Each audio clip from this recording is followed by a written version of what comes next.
نحمده ونصلي على رسوله الكريم اما بعد اعوذ بالله من الشيطان الرجيم بسم الله الرحمن الرحيم قال الله تعالى في القرآن المجيد فرقان الحميد ما كان محمد أبا أحد من رجالكم ولكن رسول الله وخاتم النبيين وكان الله بكل شيء عليما قال النبي صلى الله عليه وآله وسلم انا آخر الانبیاء وانتم آخر الامم صدق اللہ مولانا العظیم وصدق رسولہ النبی الکریم۔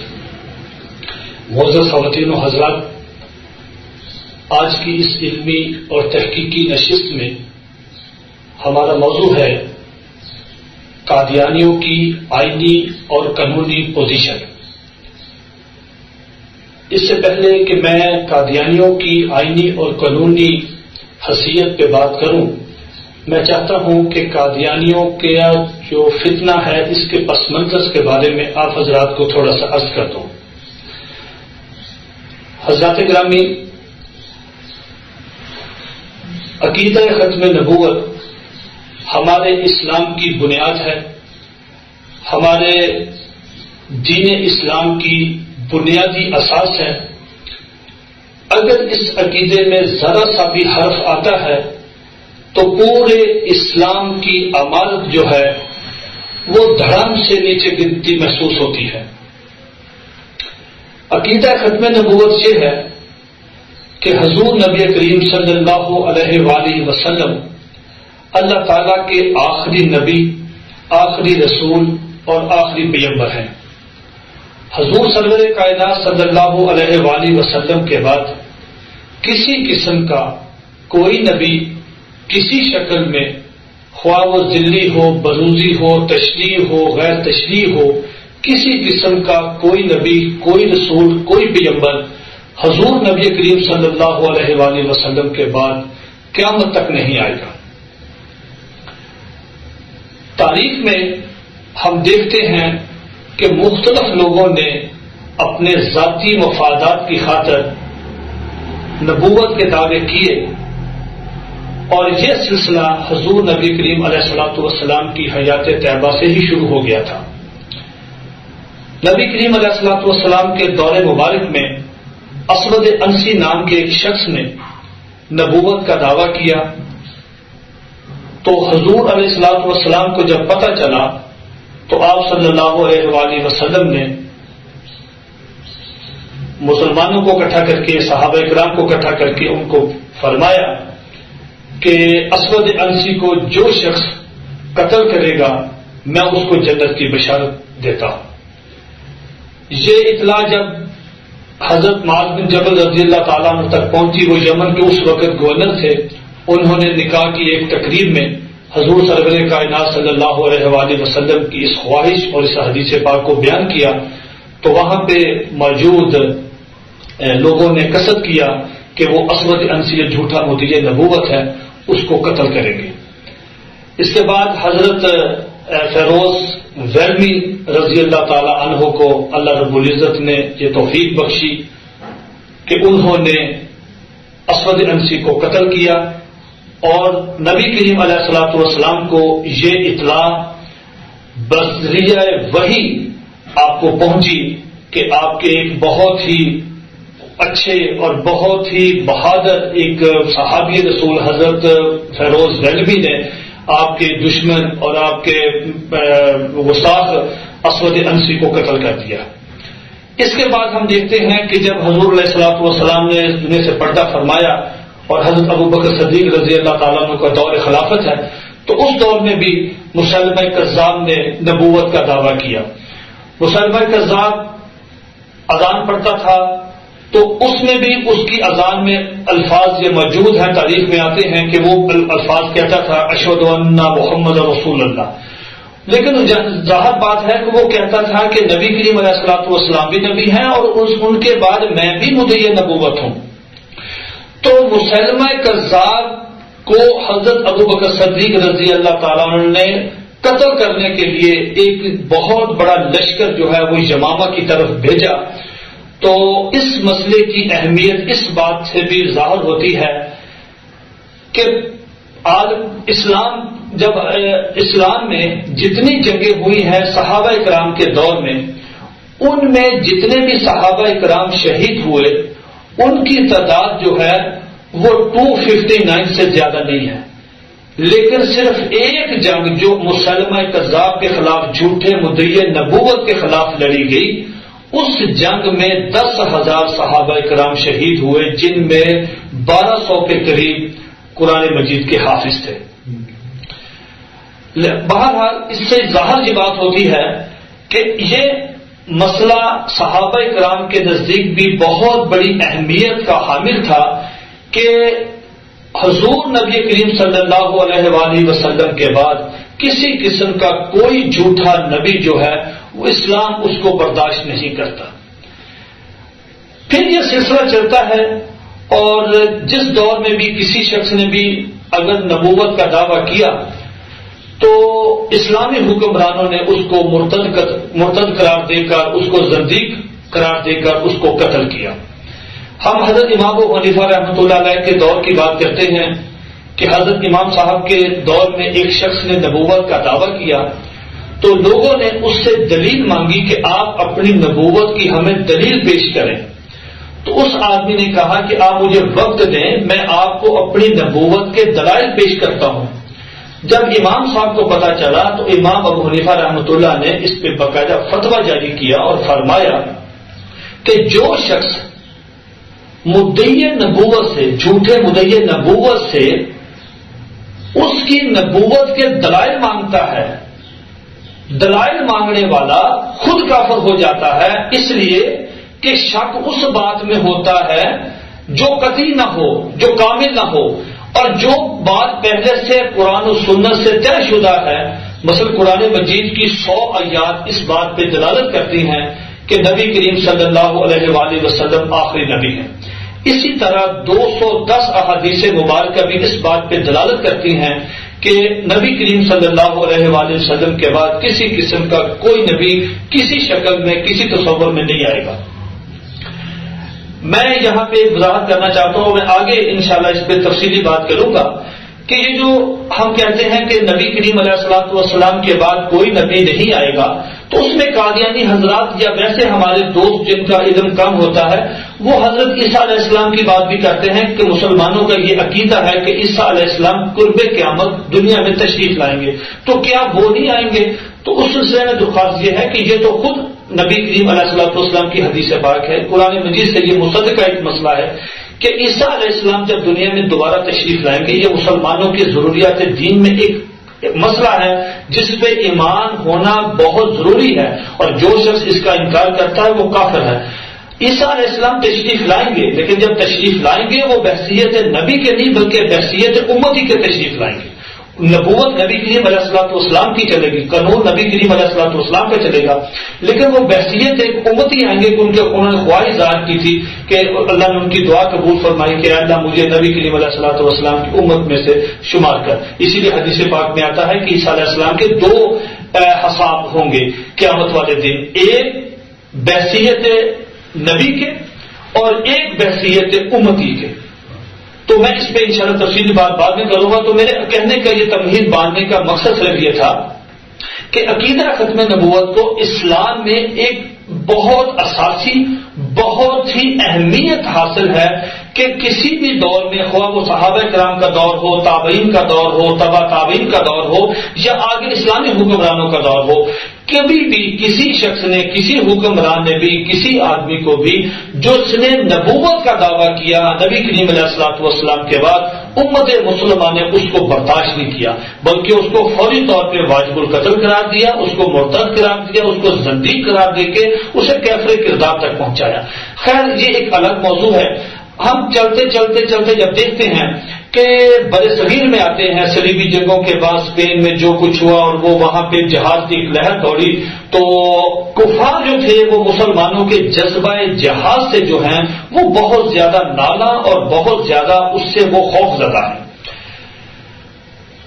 1857 کی جنگ آزادی کا نقشہ اگر آپ حضرات کے بالکل سامنے ہو تو آپ حضرات محسوس کریں گے کہ اس دور میں انگریز نے گو صلیبی جنگوں کے بعد، ٹیپو سلطان کی شہادت کے بعد برصغیر میں جب 1857 کی جنگ آزادی کا ہم دیکھتے ہیں تو میں ذاتی طور پر یہ سمجھتا ہوں اور آپ حضرات مجھ سے اتفاق کریں گے کہ انگریز جو ہے یہ اس جنگ کے بعد وہ جہاد سے بہت زیادہ نالا ہوا اور اس نے سمجھا کہ جب تک آپ مسلمانوں میں سے جہاد کی روح ختم نہیں کریں گے اس وقت تک آپ مسلمانوں پر یا نعوذ باللہ اسلام پہ غلبہ حاصل نہیں کر سکتے.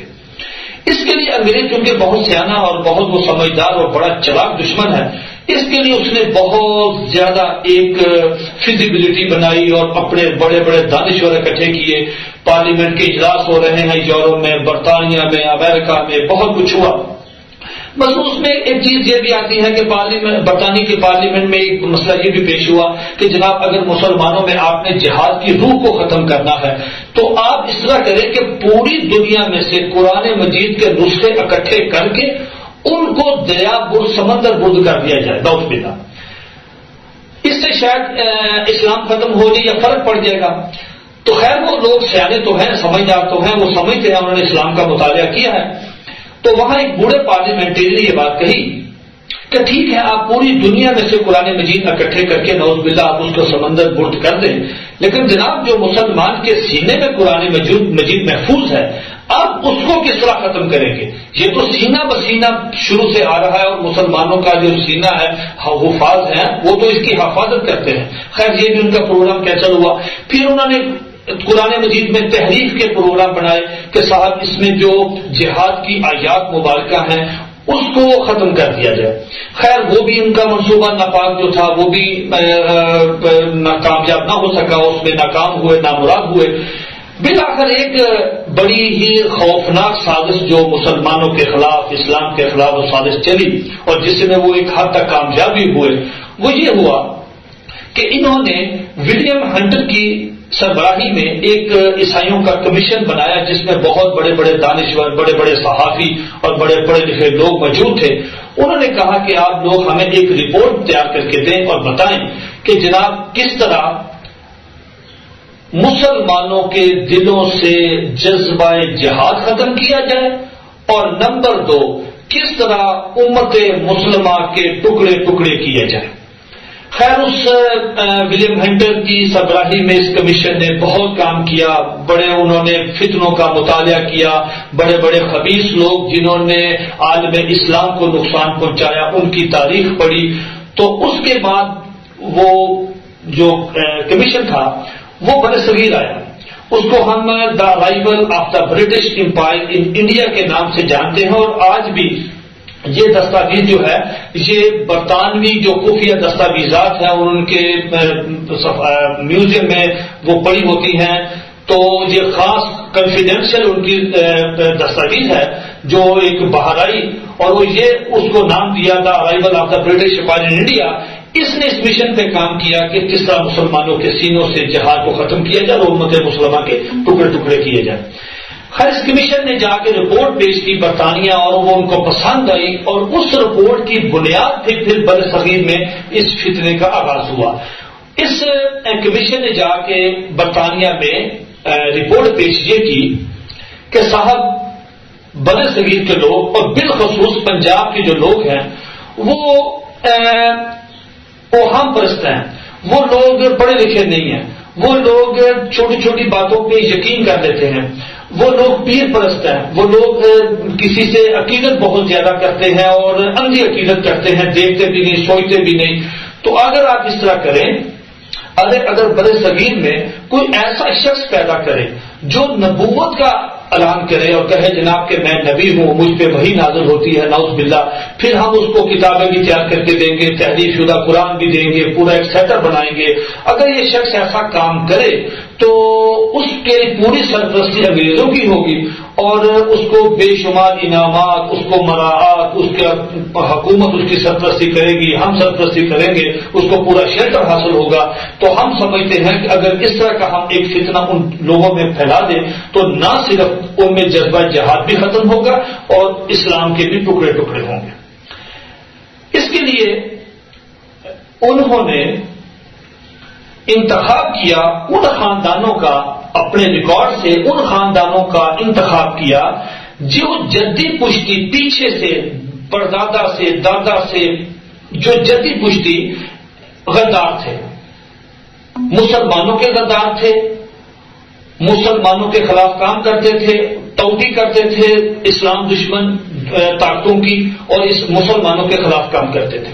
جس طرح ہم میر جعفر کو دیکھتے ہیں کہ میر جعفر کا پورا خاندان پیچھے تک چلے جائیں، پھر آگے تک آپ آ جائیں پاکستان میں ان کی جو نسل سکندر مرزا وغیرہ، یہ ساری وہی نسل ہے جس نے ہمیشہ اسلام دشمن طاقتوں کو فائدہ پہنچایا اور ہمیشہ مسلمانوں کو نقصان پہنچایا. انہوں نے اپنے تحقیق کے مطابق کاغذات نکالے اور دیکھا کہ جناب کون شخص ہے جدی پشتی جس نے ہمیں سلطنت عثمانیہ کے سقوط میں اور اس کے پیچھے جا کے ٹیپو سلطان کے دور میں جناب وہ مرہٹوں کے لیے کام کیا، یا پیچھے جنگ فراسی پیچھے چلے جائیں. تو ان کو خاندان ایک نظر آیا، وہ خاندان تھا مرزا قادیانی کا. اب مرزا قادیانی، اس پہ مرزا قادیانی کی خود سٹیٹمنٹ موجود ہے جو میں اب آپ حضرات کے سامنے پڑھ کے سناتا ہوں کہ خود مرزا قادیانی نے یہ بات کہی ہے کہ میرے خاندان نے جو ہے وہ انگریزوں کو اپنی کیا سروسز پیش کی اور کیا ان کو مہیا کیا اور اس کے بدلے میں ہمیں کیا ملا. اچھا، یہاں پہ میں ایک عرض کرنا ضروری سمجھتا ہوں کہ انگریز یہ چاہتا تھا، انگریز نے چونکہ اسلام کا مطالعہ بھی کیا تھا اور وہ اس پہ فوکس بھی ہوا. جو میں بات عرض کرنا چاہتا ہوں وہ یہ کہ میں نے جیسے پہلے عرض کیا کہ حضرت عیسیٰ علیہ السلام کی جو آمد ہے اس پہ ہم مسلمانوں کا ایک اجماع ہے کہ عیسیٰ علیہ السلام قیامت کے قریب تشریف لائیں گے اور وہ بحثیت امتی کے تشریف لائیں گے. احادیث مبارکہ میں ایک بہت ہی خوبصورت حدیث پاک ہے، بڑی لمبی حدیث ہے اور پڑھنے سے تعلق رکھتی ہے، بہت ایمان پرور. اس حدیث پاک میں نبی کریم صلی اللہ علیہ وآلہ وسلم نے صحابہ کرام کو مخاطب فرما کر وہ پوری حدیث بیان کی. عیسیٰ علیہ السلام نے کس طرح آنا ہے، کس روٹ سے آنا ہے، کہ اس وقت کیا وقت ہوگا، کس مسجد میں آئیں گے، کس شہر میں آئیں گے، کس طرح آئیں گے، لباس کس طرح پہنا ہوگا، ان کی چہرہ مبارک کس طرح کا ہوگا، بال کس طرح کے ہوں گے، ان کے ساتھ کون ہوگا، وہ آ کے کیا کہیں گے، وہ اس وقت ماحول کیا ہوگا. یہ ساری تفصیلات بہت ہی تفصیل کے ساتھ اللہ کے نبی نے صلی اللہ علیہ وآلہ وسلم یہ پیش کر دی اور امت کو دے دی. میں وہ پوری حدیث پاک اس لیے نہیں پڑھ رہا کہ میرا وہ موضوع نہیں ہے، میں اس میں چند نکات آپ میں پیش کرتا ہوں کہ نبی کریم علیہ السلام کی وہ حدیث پاک کا مفہوم اس میں یہ ہے کہ عیسیٰ علیہ السلام دمشق کی جامعہ مسجد کے جو مشرقی کنارہ ہے اس وقت وہاں تشریف لائیں گے. فجر کا وقت ہوگا، لوگ سنتے پڑھ چکے ہوں گے. حضرت مہدی جو ہیں وہ دجال کو قتل کرنے کے لیے مکہ سے مدینہ سے مکہ تشریف لائیں گے اور وہاں سے وہ پھر دمشق آئیں گے، یہاں دجال ہوگا شام دمشق میں. تو دجال کی فوج مسجد کے باہر ہے، فجر کا وقت ہے، لوگ سنتے پڑھ چکے ہوں گے. حضرت مہدی جو ہیں رضی اللہ تعالیٰ عنہ وہ آگے کھڑے ہوں گے نماز پڑھانے کے لیے، فجر کی نماز پڑھانے کے لیے. یہ پورا ایک ماحول بنا ہوا ہے، مسجد بتا دی، شہر بتا دیا اور فرمایا کہ اس مسجد کا جو مشرقی کنارہ ہے اس کنارے سے آواز ایک آئے گی، فرشتوں کے پروں پہ ہاتھ رکھتے ہوئے حضرت عیسیٰ علیہ السلام جو ہے وہ مسجد کی چھت پہ تشریف لائیں گے اور وہاں سے آواز دیں گے کہ اے مہدی بھائی میرا انتظار کرو، میں نیچے حاضر ہو رہا ہوں. دونوں اکٹھے نماز پڑھتے ہیں تو سب نمازی اور حضرت مہدی ان کو دیکھیں گے، خوشی کا اظہار کریں گے، سیڑھی لگائی جائے گی، وہ مسجد سے نیچے تشریف لائیں گے، گنگرے والے بال ہوں گے اور ایسے جیسے ابھی نہا کے تشریف لائے ہیں، زرد رنگ کا لباس پہنا. یہ سب حدیث پاک میں موجود ہے. پھر وہ حضرت مہدی حضرت عیسیٰ علیہ السلام جو ہیں وہ نیچے تشریف لائیں گے تو حضرت مہدی جو ہے وہ اپنی اگلی صف سے یعنی جہاں نماز مصلی سے پیچھے آئیں گے کہ چونکہ یہ نبی ہیں لہذا نبی کا حق زیادہ ہے کہ یہ نماز پڑھائیں اور میں ان کے پیچھے نماز پڑھوں، چونکہ وہ حضرت مہدی تو نبی نہیں ہے، عیسیٰ علیہ السلام نبی ہیں. تو حضرت عیسیٰ علیہ السلام حضرت مہدی کے کمر پہ ہاتھ رکھ کے ان کو آگے کریں گے کہ نہیں مہدی بھائی نماز آپ پڑھائیں، میں نبی کی حیثیت سے نہیں آیا، میں امتی کی حیثیت سے آیا ہوں. مسئلہ یہاں حل ہو گیا. لہذا وہ پورا میں نے عرض کیا کہ وہ سارا ایک روٹ ہے اور ساری ایک چیز ہے جو نبی کریم علیہ الصلوۃ والسلام نے تفصیل کے ساتھ امت کو دی. اس حدیث پاک میں یہ بھی بات ہے آخر میں جا کے کہ جب وہ نماز سے فارغ ہوں گے پھر دجال کو قتل کریں گے. دجال کی شکل بتائی, دجال کی فوج کی شکل بتائی. فرمایا کہ جو بھی یہودی, جو بھی عیسائی اگر پتھروں کے پیچھے بھی چھپا ہوا ہے تو پتھر سے آواز آئے گی کہ میرے پیچھے یہودی کھڑا ہے, عیسائی کھڑا ہے, اس کو قتل کریں. تو لوگ پوچھتے ہیں جناب قاضی اعتراض کرتے ہیں کہ پتھر سے آواز کس طرح آ سکتی ہے. تو خیر وہ تو ان کا تعویلات کا ایک ہے پورا سلسلہ کہ ہر بات کو وہ تعویل کرتے ہیں. تو یہ سائنس کا دور ہے اور یہ روحانیت کا مطلب وہ دوسرا دور ہے. روحانیت اور سائنس میں بہت فرق ہے. ہم لوگ روحانیت پہ یقین رکھتے ہیں کہ اللہ کی قدرت سے سب کچھ ہو سکتا ہے. پتھر سے آواز آ سکتی ہے, اگر پتھر سے پانی نکل سکتا ہے تو پتھر سے آواز بھی آ سکتی ہے. اگر سپیکر جو ہے وہ لوہے کا سپیکر, اگر لوہے کے سپیکر سے آواز آ سکتی ہے تو پتھر سے بھی آواز آ سکتی ہے. خیر یہ تو ان کی اپنی تعبیرات ہیں. خیر میں عرض کر رہا تھا کہ عیسیٰ علیہ السلام کے بارے میں جو پوری تفصیلات ہیں اس میں نبی کریم علیہ الصلوۃ والسلام نے فرمایا کہ جب دجال کی فوج قتل ہو جائے گی, سارا فوج دجال مارا جائے گا, قتل ہوگا. پھر یہ بتایا کہ دجال جو ہے عیسیٰ علیہ السلام دجال کو کس مقام پہ قتل کریں گے. فرمایا وہ مقام لد میں قتل کریں گے, اس کا پیچھا کریں گے. وہ مقام لد جو ہے اس وقت وہ اسرائیل کا ایئر بیس ہے, موجود ہے مقام اس وقت, تو لد کے مقام پہ قتل کریں گے. اب مرزا قادیانی میں آگے آ رہا ہوں کہ مرزا قادیانی نے لد کو کیا کہا کہ خیر وہ اگلا مسئلہ ہے, کہا کہ لد سے مراد لدھیانہ ہے. یہ ان کی تعبیرات ہیں کہ بھی میں لدھیانے میں پیدا ہوں اور لد سے مراد لدھیانہ, لہٰذا میں وہ ظاہر بات ہے جو مرضی اپنے آپ پھر کریں. کہا جی جناب جو عیسیٰ علیہ السلام نے 2 لباس پہنے تھے زرد رنگ کے, اس سے مراد 2 بیماریاں ہیں, ایک مجھے جرکان ہے, ایک مجھے پیلے رنگ کا پیشاب آتا ہے, یعنی ہیپاٹائٹس کا مریض ہے. وہ کہتا ہے کہ وہ مطلب جو زرد رنگ کے کپڑے پہنے ہیں وہ میری بیماریاں ہیں, لہٰذا وہ یہ تعویلات ہیں کہ جو آدمی جب آدمی کی عقل مر جاتی ہے پھر آدمی جو مرضی کرتا رہے. میں حدیث پاک میں دوبارہ پھر آ رہا ہوں کہ اس میں آخر میں یہ ہے کہ جب دجال قتل ہو جائے گا پوری دنیا سے کوئی عیسائی بھی نہیں رہے گا, پوری دنیا میں کوئی یہودی نہیں رہے گا, پوری دنیا میں کوئی غیر مسلم نہیں رہے گا. تو میں آپ حضرات سے بھی سوال کرتا ہوں کہ پھر اس وقت جہاد تو ختم ہو گیا.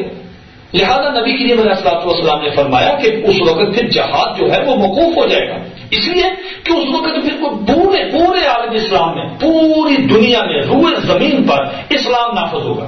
جب پوری دنیا میں, پوری کائنات میں اسلام نافذ ہو جائے گا, پوری روئے زمین پہ ایک بھی کافر نہیں ہے, تو لہذا جہاد ختم.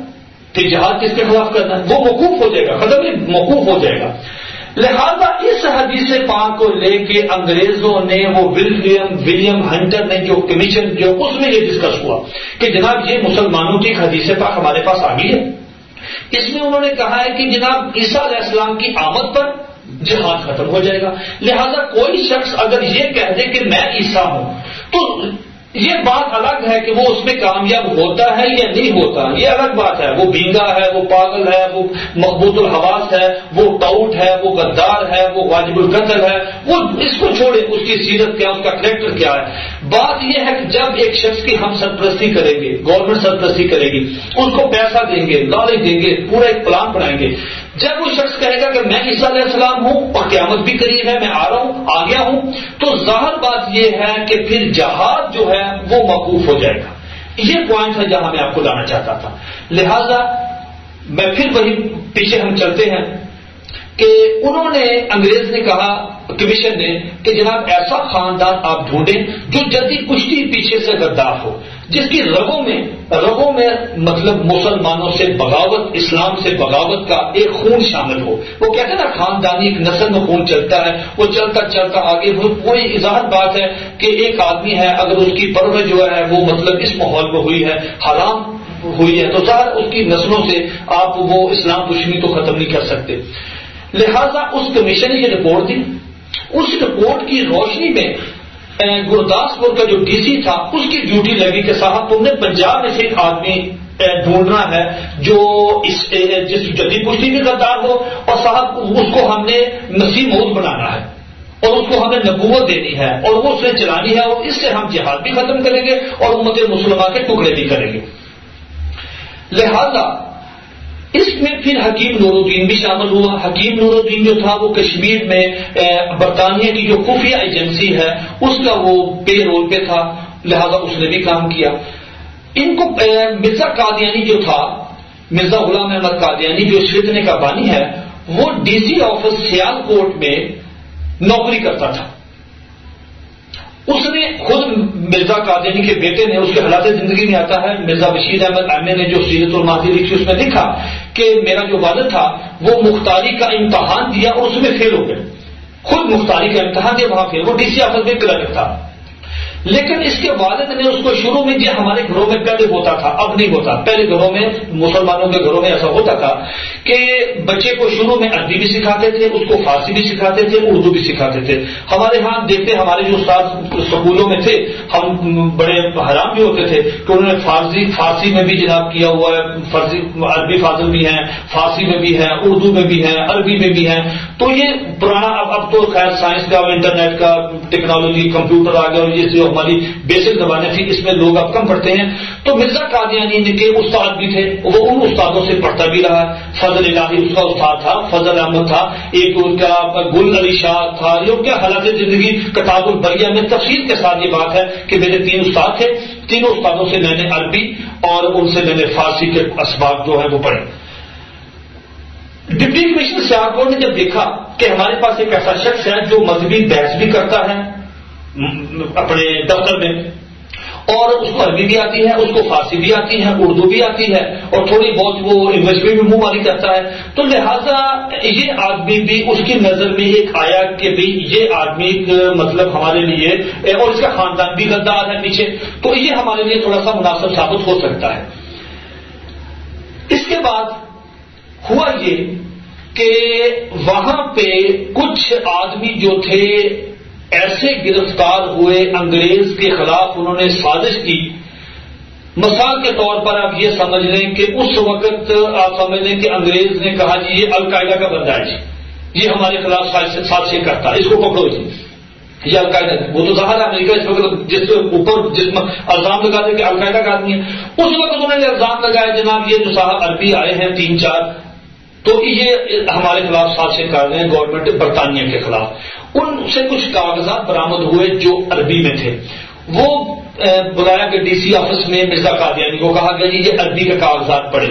اب نہیں معلوم تاریخ سے یہ تو معلوم نہیں ہوتا کہ ان عربی کاغذات میں کیا تھا. ممکن ہے اس میں کچھ انہوں نے اپنے خط لکھا ہو اپنی والدہ کو، والد صاحب نے کوئی عربی میں لکھا، ہم سمجھ سمجھتے. لیکن ہو سکتا ہے مرزا قادیانی نے چونکہ شاطر آدمی تھا، چیٹر آدمی تھا، ہوشیار تھا اور موقع پرست تھا، ممکن ہے اس نے اس کا ترجمہ غلط کیا ہو اور کہا ہو کہ صاحب یہ تو جناب آپ کے خلاف سازش ہے، یہ تو بم دھماکے کرنا چاہتے ہیں، خود کا حملے کرنا چاہتے ہیں، یہ تو جناب یہ کرنا چاہتے ہیں، یہ تو یہ کرنا چاہتے ہیں. تو انگریز نے خیر ان کو تو پکڑنا ہی پکڑنا تھا، تو یہ کہا کہ صاحب یہ جس آدمی نے ٹرانسلیشن کی ہے یہ آدمی ہمارے لیے بڑا کارآمد ثابت ہوگا. لہذا انہوں نے اس مرزا قادیانی کے خاندان کو مد نظر رکھتے ہوئے، مرزا قادیانی کی اپنی جو صلاحیت تھی اس کو مد نظر رکھتے ہوئے، اور اس سے ایک کہتے ہیں نا وہ فٹنس کا سرٹیفکیٹ کہ یہ فٹ ہے مطلب جھوٹی نبوت کے لیے اور ہمارے لیے کام کرے گا. لہذا انہوں نے کوڑا اس پہ ڈالا اور مرزا قادیانی سے کہا کہ آج کے بعد آپ ہمارے پے رول پہ ہیں، آپ نے کیا کرنا ہے یہ ہم آپ کو بعد میں بتائیں گے، لہذا آپ نوکری چھوڑ کے واپس چلے جائیں قادیان، آپ کو پیسے وہاں آتے جائیں گے. خود حیرانگی کی بات یہ ہے انتہائی کہ چور کہتے ہیں کہ چور جو ہے وہ جتنی مرضی چوری کر لے وہ پیچھے نشان ضرور چھوڑتا ہے، وہ پیچھے نشان چھوڑ جاتا ہے. مرزا قادیانی نے یہ نشان چھوڑا. خود مرزا قادیانی کی بیٹا بشیر احمد یہ بات کہتا ہے کہ میرا والد جو ہے وہ مختاری کے امتحان میں فیل ہوا، سیالکوٹ ڈی سی آفس میں کلرک تھا، وہاں سے وہ قادیان آ گئے بغیر کسی کو پوچھے بتائے. تو میرے والد، میرے دادا نے، میرے والد یعنی غلام مرتضیٰ نے مرزا قادیانی کے باپ نے مرزا قادیانی سے پوچھا کہ بیٹا کیا بات ہے تم واپس آ گئے ہو؟ اس نے کہا کہ میں نے نوکری چھوڑ دی ہے. یہ الفاظ موجود ہیں سیرت المہدی میں. وہ واپس آیا، اور مزے کی بات یہ ہے یہی بشیر احمد جو ہے کتاب جو لکھا سیرت المہدی یہ لکھتا ہے کہ میرے والد کو جو منی آرڈر آتا تھا اس کے اوپر جو منی آرڈر بھیجنے والے کا ایڈریس نہیں ہوتا تھا. یہ آن ریکارڈ ہے. وہ پیسے آتے تھے. خیر پھر میں اپنے موضوع سے ہٹ جاؤں گا، یہ ایک علیحدہ موضوع ہے. اتنا پیسہ آتا تھا کہ اگر آپ کسی بھی قادیانی سے صرف اتنا پوچھ لیں کہ آپ سیرت المہدی میں وہ باتیں موجود ہیں کہ مرزا قادیانی کی بیوی کے پاس اس دور میں کتنا زیور تھا. آپ حیران پریشان ہوں گے کہ آج کے دور میں شاید وہ کسی سربراہ مملکت کے پاس بھی، اس کی بیگم کے پاس بھی اتنا سونا اور زیورات نہ ہوں گے جتنا مرزا قادیانی کی بیگم کے پاس نبوت کا دعویٰ کرنے کے فوراً بعد تھا. اور یہ چیز ثابت کرتی ہے کہ مرزا قادیانی کے پاس یہ دولت جو آتی تھی بائی بک بائی گروپ کے انگریز بھجواتا تھا، وہ اس نے اس سے کام لینا تھا اور یہ ساری کڑیاں ملتی ہیں. تو جب مرزا قادیانی واپس آیا قادیان میں تو اس نے یہاں سے اشتہار بازی شروع کی ہندوؤں کے خلاف. اس کا ہمیں بہت زیادہ نقصان ہوا. مثال کے طور پہ ہندوؤں کو اس نے چرب زبانی کی. لوگ یہ سمجھتے تھے کہ صاحب یہ ہندوؤں کے خلاف بات کرتا ہے تو یہ مسلمانوں کا مخلص ہے. جب انہوں نے مرزا قادیانی نے ولگر گفتگو زبان استعمال کی ہندوؤں کے خلاف تو ہندوؤں نے بجائے مرزا قادیانی کو کچھ کہنے کے انہوں نے براہ راست نبی کریم علیہ الصلوۃ والسلام کو گالیاں دینی شروع کر دی. اس نے عیسائیوں کے خلاف بات کی اور عیسائیوں کے خلاف انہوں نے اس نے ولگر گفتگو استعمال کی. جب ولگر گفتگو استعمال کی تو ظاہر بات ہے عیسائیوں نے مرزا قادیانی کو خوش کہنے کی بجائے حضور سرور کائنات صلی اللہ علیہ وآلہ وسلم کی شان میں بکواس کرنا شروع کر دی. اس کا رسپانسیبل کون ہے؟ رسپانسیبل ظاہر بات ہے مرزا قادیانی. لہذا مرزا قادیانی کی ڈیوٹی لگی. اب مرزا قادیانی جو ہے وہ باقاعدہ پے رول پہ آ گیا اور اس نے کمیشن نے پوری ٹیم نے بتایا کہ جناب احمد نے آپ سے یہ کام دینا، آپ نے نبوت کا دعویٰ کرنا. لے کر آہستہ آہستہ رفتہ رفتہ سیڑھی پہ چلتے ہوئے ایک ایک قدم رکھتے ہوئے سب سے پہلے کہا گیا جناب یہ روحانیت کے ماسٹر ہیں، یہ بہت بڑے ولی اللہ. پھر کہا گیا نہیں صاحب یہ تو بہت بڑے عالم ہیں، ان جیسا عالم پورے بر صغیر تو کیا پورے عالم اسلام میں نہیں. یہ مناظر کرتا ہے، نہیں یہ بہت بڑا مناظر ہے.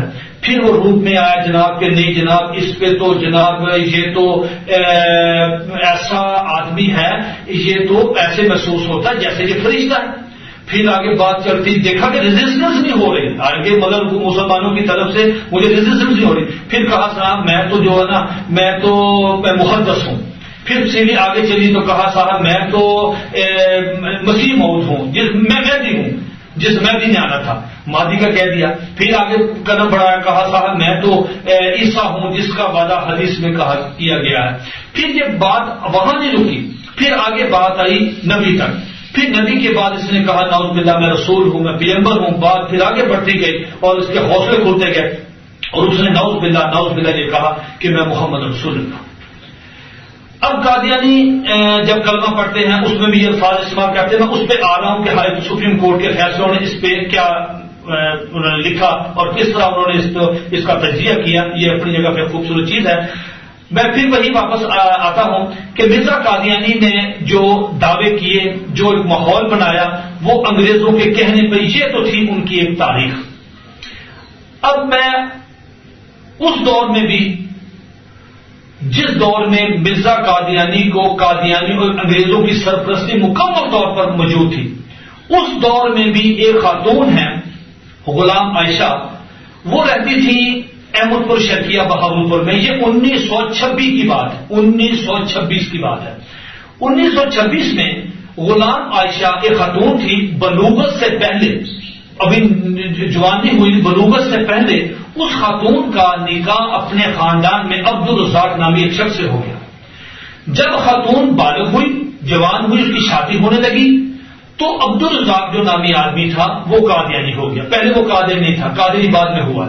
جب قادیانی ہو گیا تو اس خاتون نے کہا، اس کے پیرنٹس نے کہا، ماں باپ نے کہا کہ صاحب ہم تو آپ سے نکاح نہیں کریں گے، آپ تو کافر ہیں.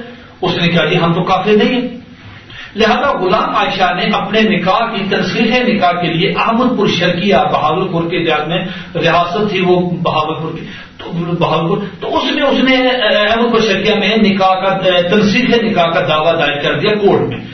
وہاں سے پھر یہ سلسلہ چلتا بہاولپور میں آ گیا اور بہاولپور میں یہ ایک بنیادی اور بہت ہی فنڈامنٹل ایک فیصلہ تھا. فیصلہ کریں جی کہ قادیانی عقائد کیا ہیں، کیا قادیانی مسلمان ہیں یا قادیانی غیر مسلم ہیں. قادیانی اگر غیر مسلم ہیں تو کیوں غیر مسلم ہیں، کیوں جی قادیانی سے نکاح کیوں نہیں ہو سکتا. یہ فنڈامنٹل چیزیں تھیں. لہذا قادیانیوں کی طرف سے پوری کی پوری ایک ٹیم جو ہے وہ وہاں آئی اور مسلمانوں کی طرف سے بھی جتنے اس دور کے جید علماء کرام، ہمارے بزرگ، محدث شیخ الحدیث جتنے لوگ تھے یہ ساری ٹیم وہاں پہنچی اور وہاں پہ بہت زبردست جیرا ہوئی، بیانات ہوئے کورٹ میں، اور وہ میں سمجھتا ہوں کہ وہ قادیانیت کے موضوع پر ایک تاریخی دستاویز ہے۔ اس میں پھر جناب اکبر خان صاحب، محمد اکبر خان صاحب جو ڈسٹرکٹ جج تھے، سیشن جج، انہوں نے وہاں فیصلہ دیا اور کہا کہ قادیانی جو ہے وہ غیر مسلم ہے اپنے عقائد کی روح سے، لہذا یہ نکاح جو ہے اس کو تنسیخ ہوتی ہے، اور قادیانی قطعاً مسلمان نہیں، یہ غیر مسلم ہیں، ان کے ساتھ نہ نکاح ہو سکتا ہے، نہ ان کا کوئی جنازہ پڑھ سکتا ہے، نہ یہ مسلمانوں کے قبرستان میں دفن ہو سکتے ہیں، ان کا کوئی مسلمانوں سے تعلق نہیں۔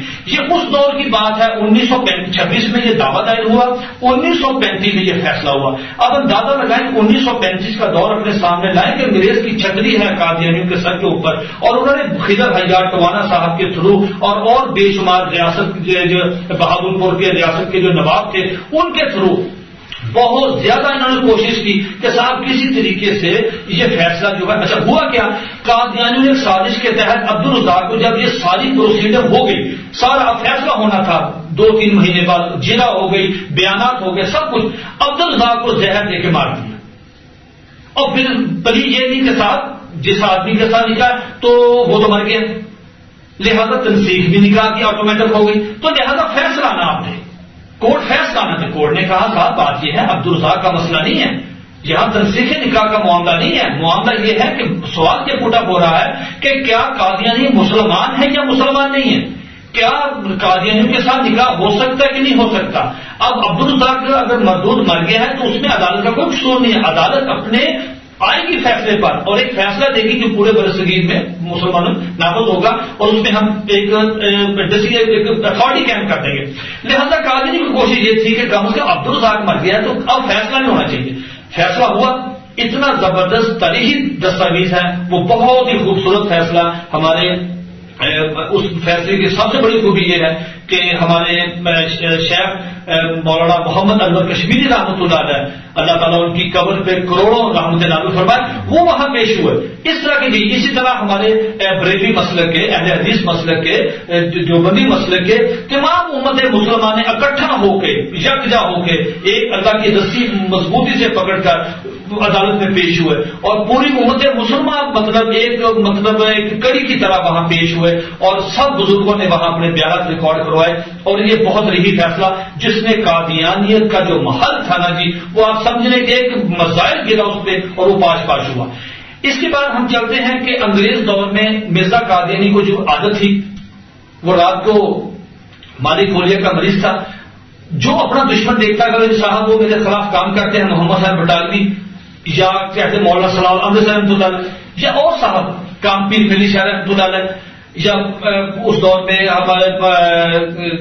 ہمارے شیخ مولانا انور شاہ کشمیری رحمۃ اللہ علیہ، کوئی ایسے، تو وہ ایک رات مطلب خواب دیکھتا یا کوئی ایسا دماغ میں اختلاف پیدا کرتا، صبح اشتہار جمع کرتا، صاحب اس آدمی نے میرے خلاف مضمون لکھا ہے لہذا 3 دن میں مر جائے گا، لہذا اس کا بیٹا جو ہے وہ چھت سے گرے گا، اس کی ٹانگ ٹوٹ جائے گی۔ اس طرح یہ اشتہار بازی اور یہ تمام اشتہارات جو ہیں، یہ مرزا قادیانی کی کتاب ہے مجموعہ اشتہارات، 3 جلدوں میں شائع ہو چکی، اس میں یہ ساری تفصیلات موجود ہیں۔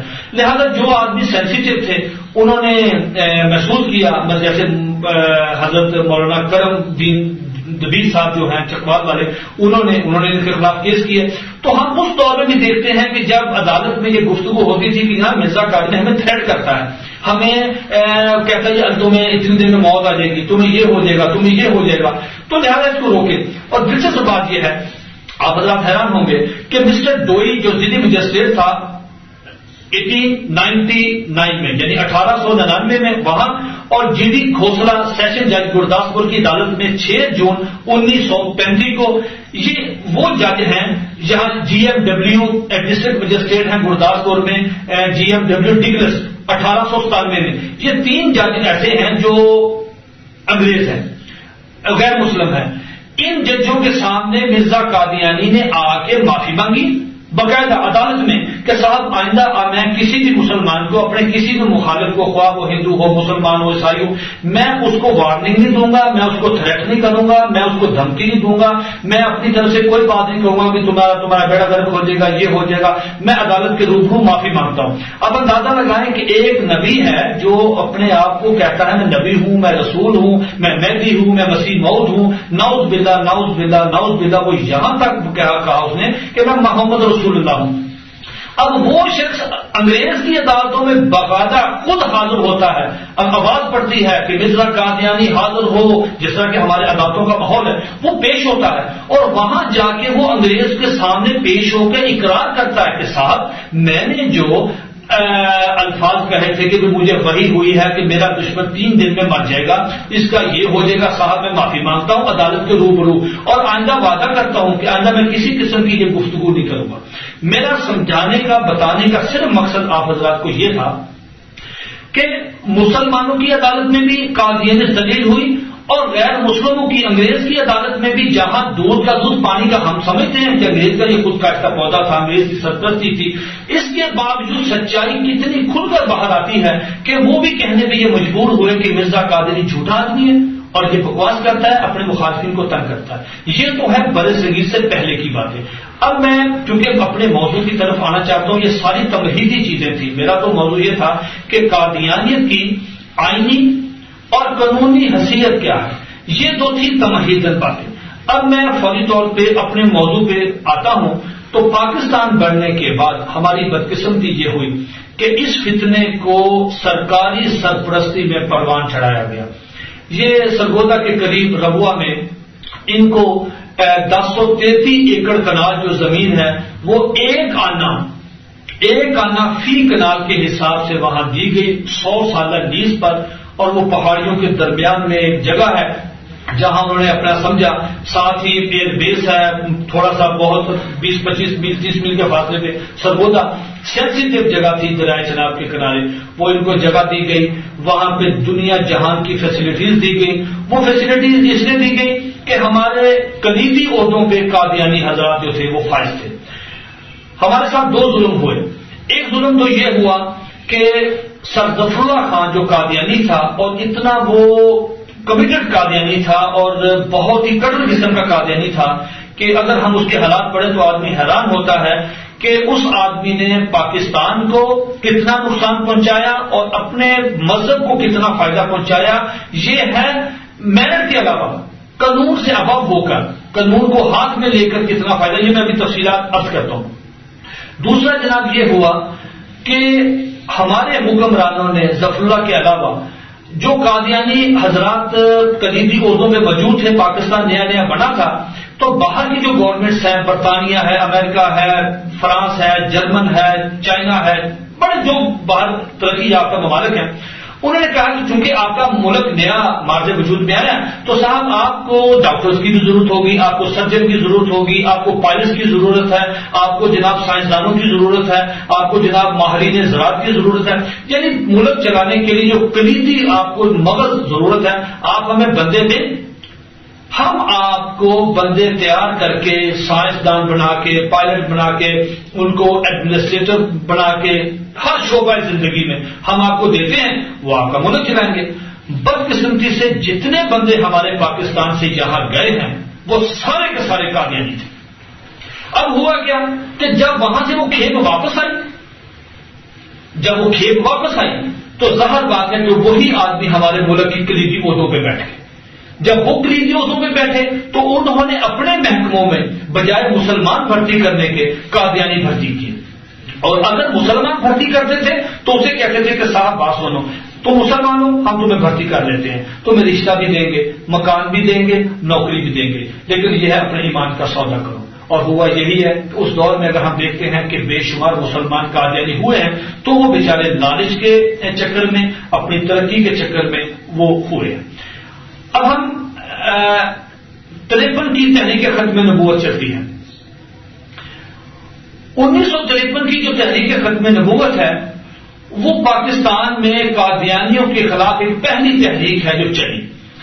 میں آپ حضرات کو بڑے درد دل کے ساتھ یہ عرض کرتا ہوں، انصاف آپ حضرات سے مانگتا ہوں کہ آپ مجھے بتائیں کہ اس مسلمانوں کی تحریک کے 3 مطالبات ہیں، اور آپ مجھے بتائیں کہ ان 3 مطالبات میں سے کون سا مطالبہ ایسا تھا جو غیر فطری ہو، جو غلط ہو، جو حد درمی پہ مشتمل ہو۔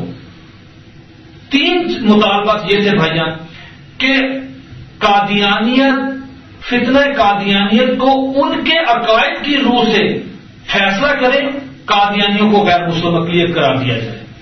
اگر تو ایک بینچ بنائیں، ایک پارلیمنٹ تشکیل دیں، کورٹ میں آ جائیں، روبرو جرا ہو، پتہ چلے جب ان کے عقائد یہ ہیں تو آپ ان کو غیر مسلم کیوں نہیں قرار دیتے؟ 1 نمبر 2 کہا جی کہ سر ظفر اللہ خان وزیر خارجہ ہے، اس کو عہدے سے اتاریں۔ کیوں؟ یہ آدمی پاکستان کا وزیر خارجہ کم ہے، قادیانیوں کا سرپرست زیادہ ہے۔ ہمارے نوائے وقت کے اس وقت جناب مجید نظامی صاحب کے جو بھائی ہیں، بڑے حمید نظامی صاحب، جنہوں نے نوائے وقت جاری کیا، آن ریکارڈ ہے ان کا یہ بیان کہ سر ظفر اللہ کے دور میں جتنے بھی بیرون ممالک پاکستان کے سفارت خانے ہیں، وہ سفارت خانے نہیں ہیں، وہ قادیانیوں کی تبلیغ کے اڈے بن چکے ہیں۔ اب اتنے بڑے بندے کی گواہی کے بعد آگے 3را مطالبہ جناب یہ تھا کہ جتنے بھی قادیانی ہیں وہ قریبی عہدوں پر ان کو بھی ہٹایا جائے۔ خیر وہ ظفر اللہ کے مطالبے میں آ گیا۔ 3را مطالبہ یہ تھا کہ ربوہ جو ہے وہ پاکستان کا شہر ہے، پاکستان کی اسٹیٹ ہے، اس کو کھلا شہر قرار دیا جائے۔ ہوتا یہ تھا بھائی جان کہ اگر کوئی شخص ربوہ چلا جاتا تھا وہ پھر واپس نہیں آتا تھا، اگر دیکھنے کے لیے جاتا تھا۔ وہ ان کی اسٹیٹ تھی، ان کے اپنے اشکام، اپنی عدالتیں، اپنی فوج، اپنی پولیس، اپنا نظام، سب کچھ الگ سے لے کے یہ تک سب کچھ ان کا قادیانیوں کا تھا۔ پاکستان کی عملاً کسی بھی حکومت، کسی بھی ڈپارٹمنٹ کا وہاں کوئی عمل دخل نہیں تھا، اسٹیٹ در اسٹیٹ تھی ایک ربوہ میں۔ لہذا جناب یہ مطالبات لے کے امت اٹھی، اور جب دیکھا ہمارے بزرگوں نے کہ بے شمار لوگ قادیانی ہو رہے ہیں تو یہ 3 مطالبات لے کے ہم اٹھے۔ تو پھر جناب قادیانیوں نے، ہمارے حکمران بھی ایسے تھے، سکندر مرزا جیسے، اور جناب یہ غلام محمد، اور جناب بڑے بڑے اس میں بغیر لوگ تھے، انہوں نے بجائے ٹھنڈے دل سے مسلمانوں کے مطالبات پر غور کرتے کچھ نہیں سوچا، اور مسلمانوں کے جلوسوں پہ اندھا دھند انہوں نے فائرنگ کی، اور اس تحریک میں 10,000 مسلمان شہید ہوئے۔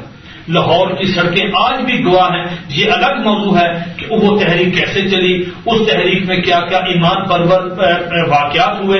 میں صرف ایک واقعہ عرض کرتا ہوں کہ اس میں قادیانیوں کا جو ختم نبوت کے خلاف تحریک جو چلی، تحریک ختم نبوت، تو اس ختم نبوت کی تحریک کے خلاف قادیانی جو تھا ایک میجر جنرل حیاء الدین، وہ حیاء الدین بہت ہی کٹر قسم کا قادیانی تھا۔ وہ آیا، ہماری جو تحریک کی بنیاد تھی وہ تھی مسجد وزیر خان۔ یہ آدمی وزیر خان مسجد میں آیا، اور وزیر خان مسجد آ کے اس نے ان لوگوں کو نہ صرف گندی گالیاں دی، میگا فون پر گندی گالیاں دی۔ یہ واقعہ ہے 13 مارچ 1953 بروز جمعۃ المبارک۔ اعلان ہوا پورے لاہور میں کہ جناب یہ سارا مطلب جتنا جلوس ہے یہ سارے مسلمان آج جلوس نہیں نکالیں گے، آج ہم مشترکہ جمعہ پڑھیں گے وزیر خان مسجد میں، یہاں سے جلوس ہم مار روڈ کی طرف لائیں گے۔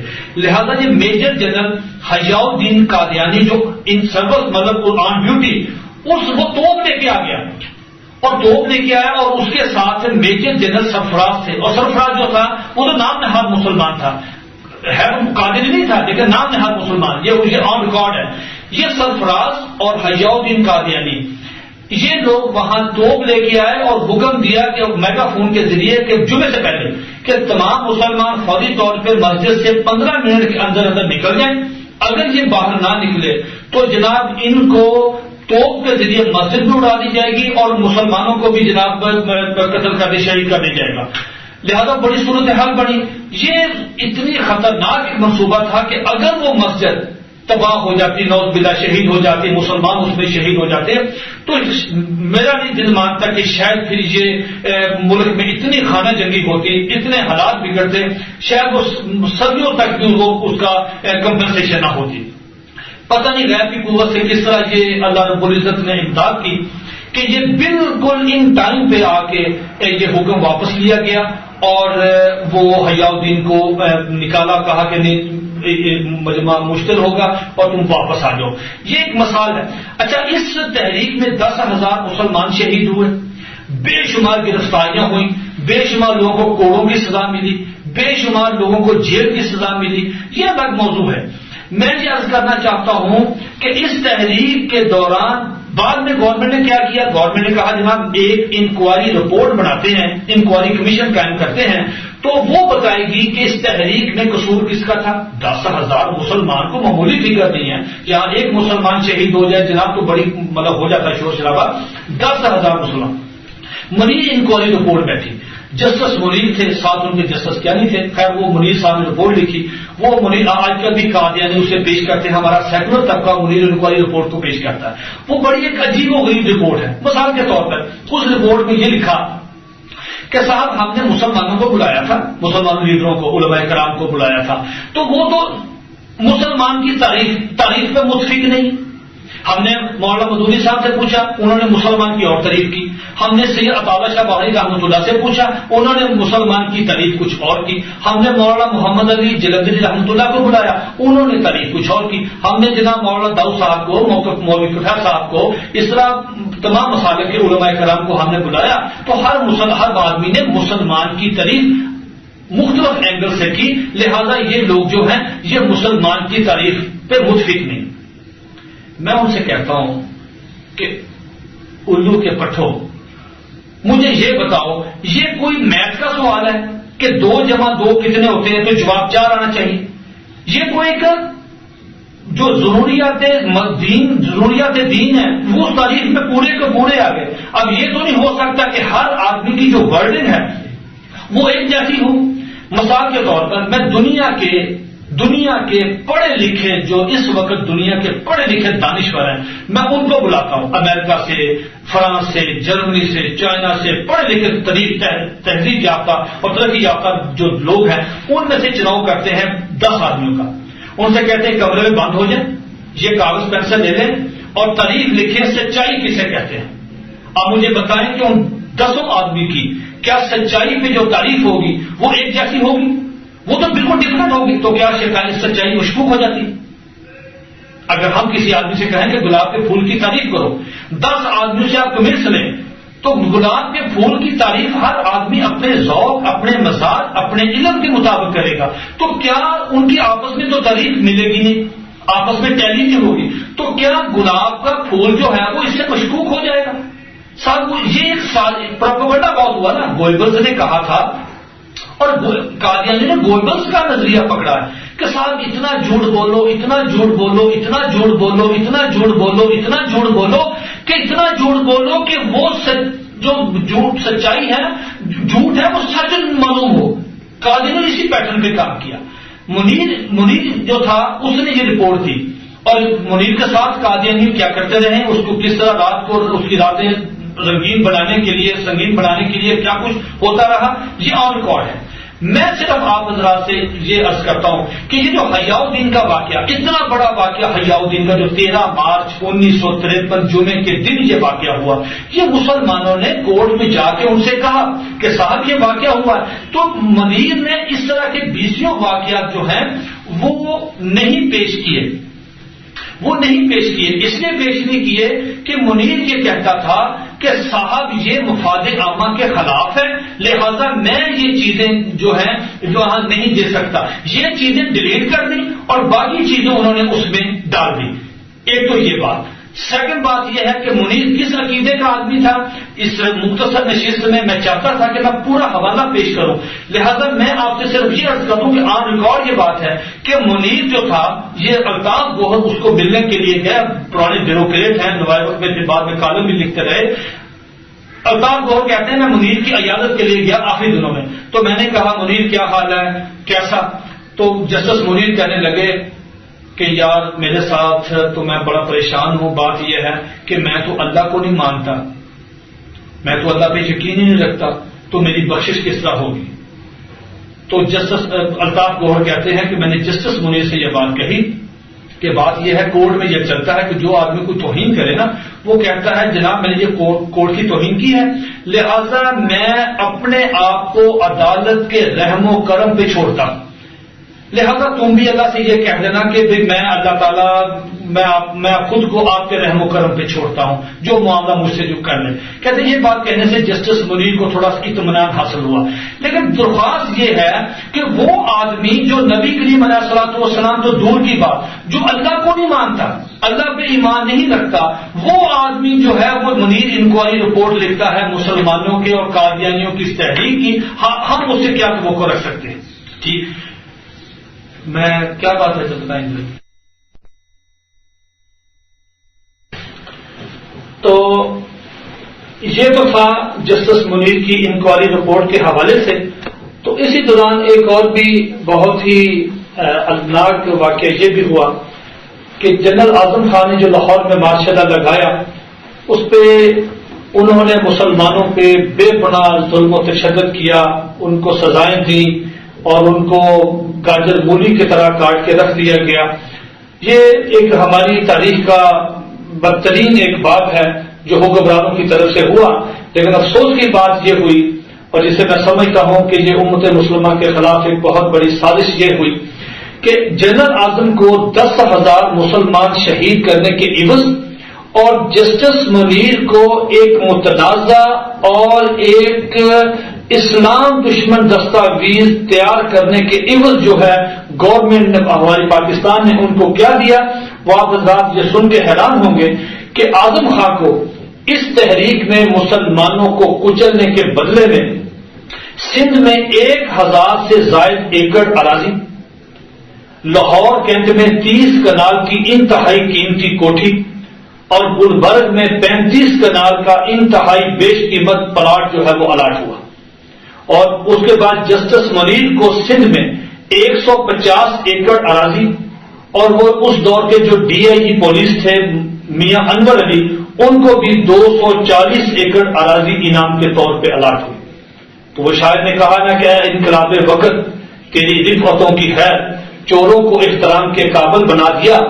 درخواست یہ ہے کہ اس ملک کا جو انکم ٹیکس پے کرتا ہے طبقہ، اور ہمارا جو ہم نے گھاس کھا کے اس ملک کا ایٹم بم بنایا، اس ملک کے لیے قربانیاں دیں، اس ملک کے لیے عوام نے کیا کچھ نہیں کیا، قرض اتارو سکیم میں کروڑوں روپیہ جمع کروایا، جنرل اعظم کو اور جسٹس منیر کو کس خدمات کے عوض یہ ساری چیزیں دی گئیں؟ کیا انہوں نے پاکستان میں کوئی ایسا پلانٹ بنایا کہ جس سے کوئی بجلی سستی پیدا ہوتی ہے؟ کیا انہوں نے پاکستان کو کوئی پروگرام دیا، کوئی ایسا کوئی نظریہ دیا یا پاکستان کو جس سے کوئی بہت زیادہ فائدہ پہنچ سکے؟ انہیں 10,000 مسلمانوں کو شہید کیا، اور ایک آدمی نے ایک ایسی دستاویز تیار کی جو غیر مسلموں کے ہاتھ میں جاتی ہے تو وہ اسلام کے خلاف استعمال ہوتی ہے، اور اس کو جناب سندھ میں بھی، اس کو گلبرگ میں، اس کو لاہور کینٹ میں اتنی مراعات دی جاتی ہیں جس کا حساب نہیں ہے۔ میں سمجھتا ہوں کہ یہ ہمارے حکمرانوں کی بے حسی، بے حمیتی اور بے غیرتی کی بین دلیل ہے۔ تریپن کی تحریک ختم نبوت سے فارغ ہوئے تو تحریک تو وقتی طور پہ دب گئی، اور اس تحریک میں ہم یہ بھی محسوس کرتے ہیں کہ شاید مسلمانوں کو شکست ہوئی، لیکن سید عطا شاہ بخاری رحمۃ اللہ علیہ سے کسی نے پوچھا تھا کہ حضرت آپ کو اس تحریک میں شکست ہوئی اور مسلمانوں کے مطالبات بھی دب گئے اور قادیانی پھر ایک نئی قوت کے ساتھ ابھرے ہیں اور پاکستان میں مزید وہ پہلی قوت سے زیادہ کام کرتے ہیں، تو اب آپ کا آپ کے کیا تاثرات ہیں؟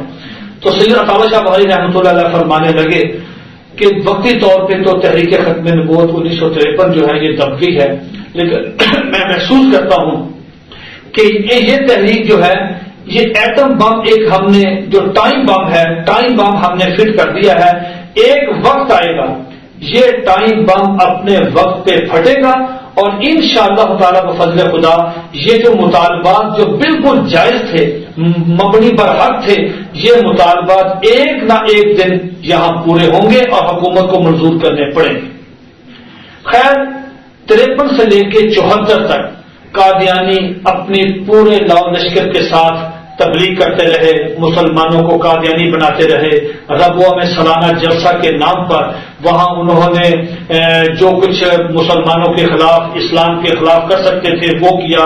کلیدی عہدوں پہ بیٹھے ہوئے لوگوں نے مسلمانوں کو قادیانی بنا کر ان کا ایمان خریدا، ان کو رشتوں کی پیشکش کی، نوکریوں کی پیشکش کی، ان کو ویزوں کی پیشکش کی۔ اس تناظر میں ہم دیکھتے ہیں تو وہ بڑا ہی کربناک اور بڑا خوفناک اور بہت ہی ایک تکلیف دہ مسلمانوں کے لیے منظر تھا۔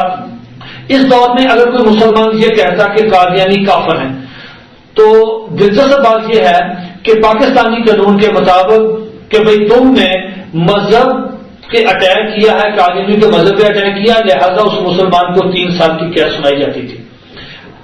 یہ عدالتی سسٹم تھا اور ہمارے حکمران جو تھے وہ بھی اسلام کی روح سے آشنا نہیں تھے۔ خیر وقت چلتا رہا، 1974 آتا ہے۔ مئی 1974 میں نیشنل میڈیکل کالج کے طلباء کا ایک گروپ جو ہے وہ پشاور جاتا ہے سیر کرنے کے لیے۔ جب وہ سرگودا سے آگے ربوہ میں اسٹیشن پہ رکا تو قادیانیوں نے اپنی ایک اسی روایت کے مطابق، روزمرہ معمولات کے مطابق ان بچوں کو، اس طالب علموں کو لٹریچر تقسیم کیا اور اس لٹریچر میں انہوں نے مرزا غلام احمد قادیانی لانتی کو نبی کہا، اسے رسول کہا، اس کی بیویوں کو امہات المومنین کہا، مرزے کے دوستوں کو صحابہ لکھا ہوا تھا، مرزے کے دوستوں کے ساتھ رضی اللہ عنہ لکھا ہوا ہے، مرزا کو قادیانی کو علیہ الصلوۃ والسلام لکھا ہوا ہے۔ اس طرح انہوں نے یہاں بہیسی مقبرہ بنایا، اس کے سارے فضائل بیان کیے ہوئے۔ ظاہر بات ہے کہ جب مسلمان کے عقائد کے خلاف کوئی چیز پیش کی جائے یا اس کو تقسیم کیا جائے اور مسلمان پڑھے تو خون تو کھولتا ہے۔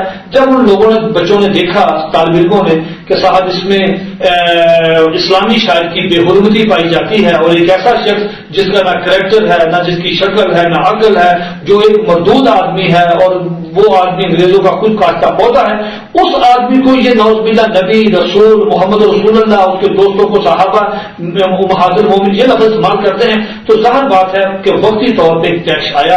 ان بچوں نے ڈبے سے باہر نکل کے پلیٹ فارم پر نعرے بازی کی اور اسلام زندہ باد کے نعرے لگائے اور قادیانی مرد آباد کے نعرے لگائے۔ خیر اس دوران گاڑی چل پڑی، چلے گئے پشاور سیر کرنے کے لیے۔ بعد میں قادیانیوں کا اجلاس ہوا، قادیانی جماعت کے موجودہ خلیفہ مرزا طاہر یہ اس گینگ تھا، خدام الاحمدیہ کا پریزیڈنٹ تھا۔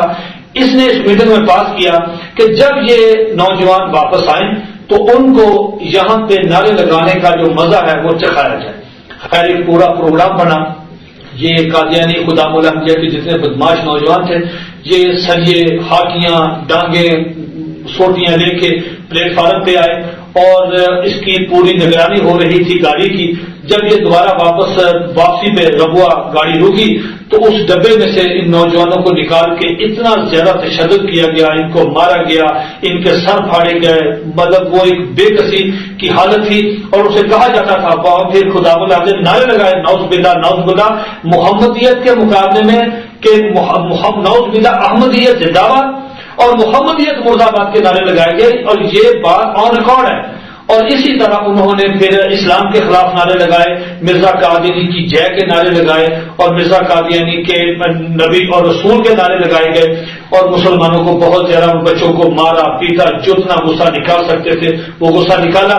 خیر یہ اطلاع جو ہے فیصلہ آباد پہنچی، مولانا تاج امور رحمۃ اللہ کے پاس۔ سب سے پہلے انہوں نے فوری طور پہ اپنے دوستوں کو لے کے ریلوے اسٹیشن پہنچے، ان بچوں کی مرہم پٹی کروائی گئی، جن کو داخل کروانا تھا وہاں علائد ہسپتال فیصلہ آباد میں داخل کروایا گیا۔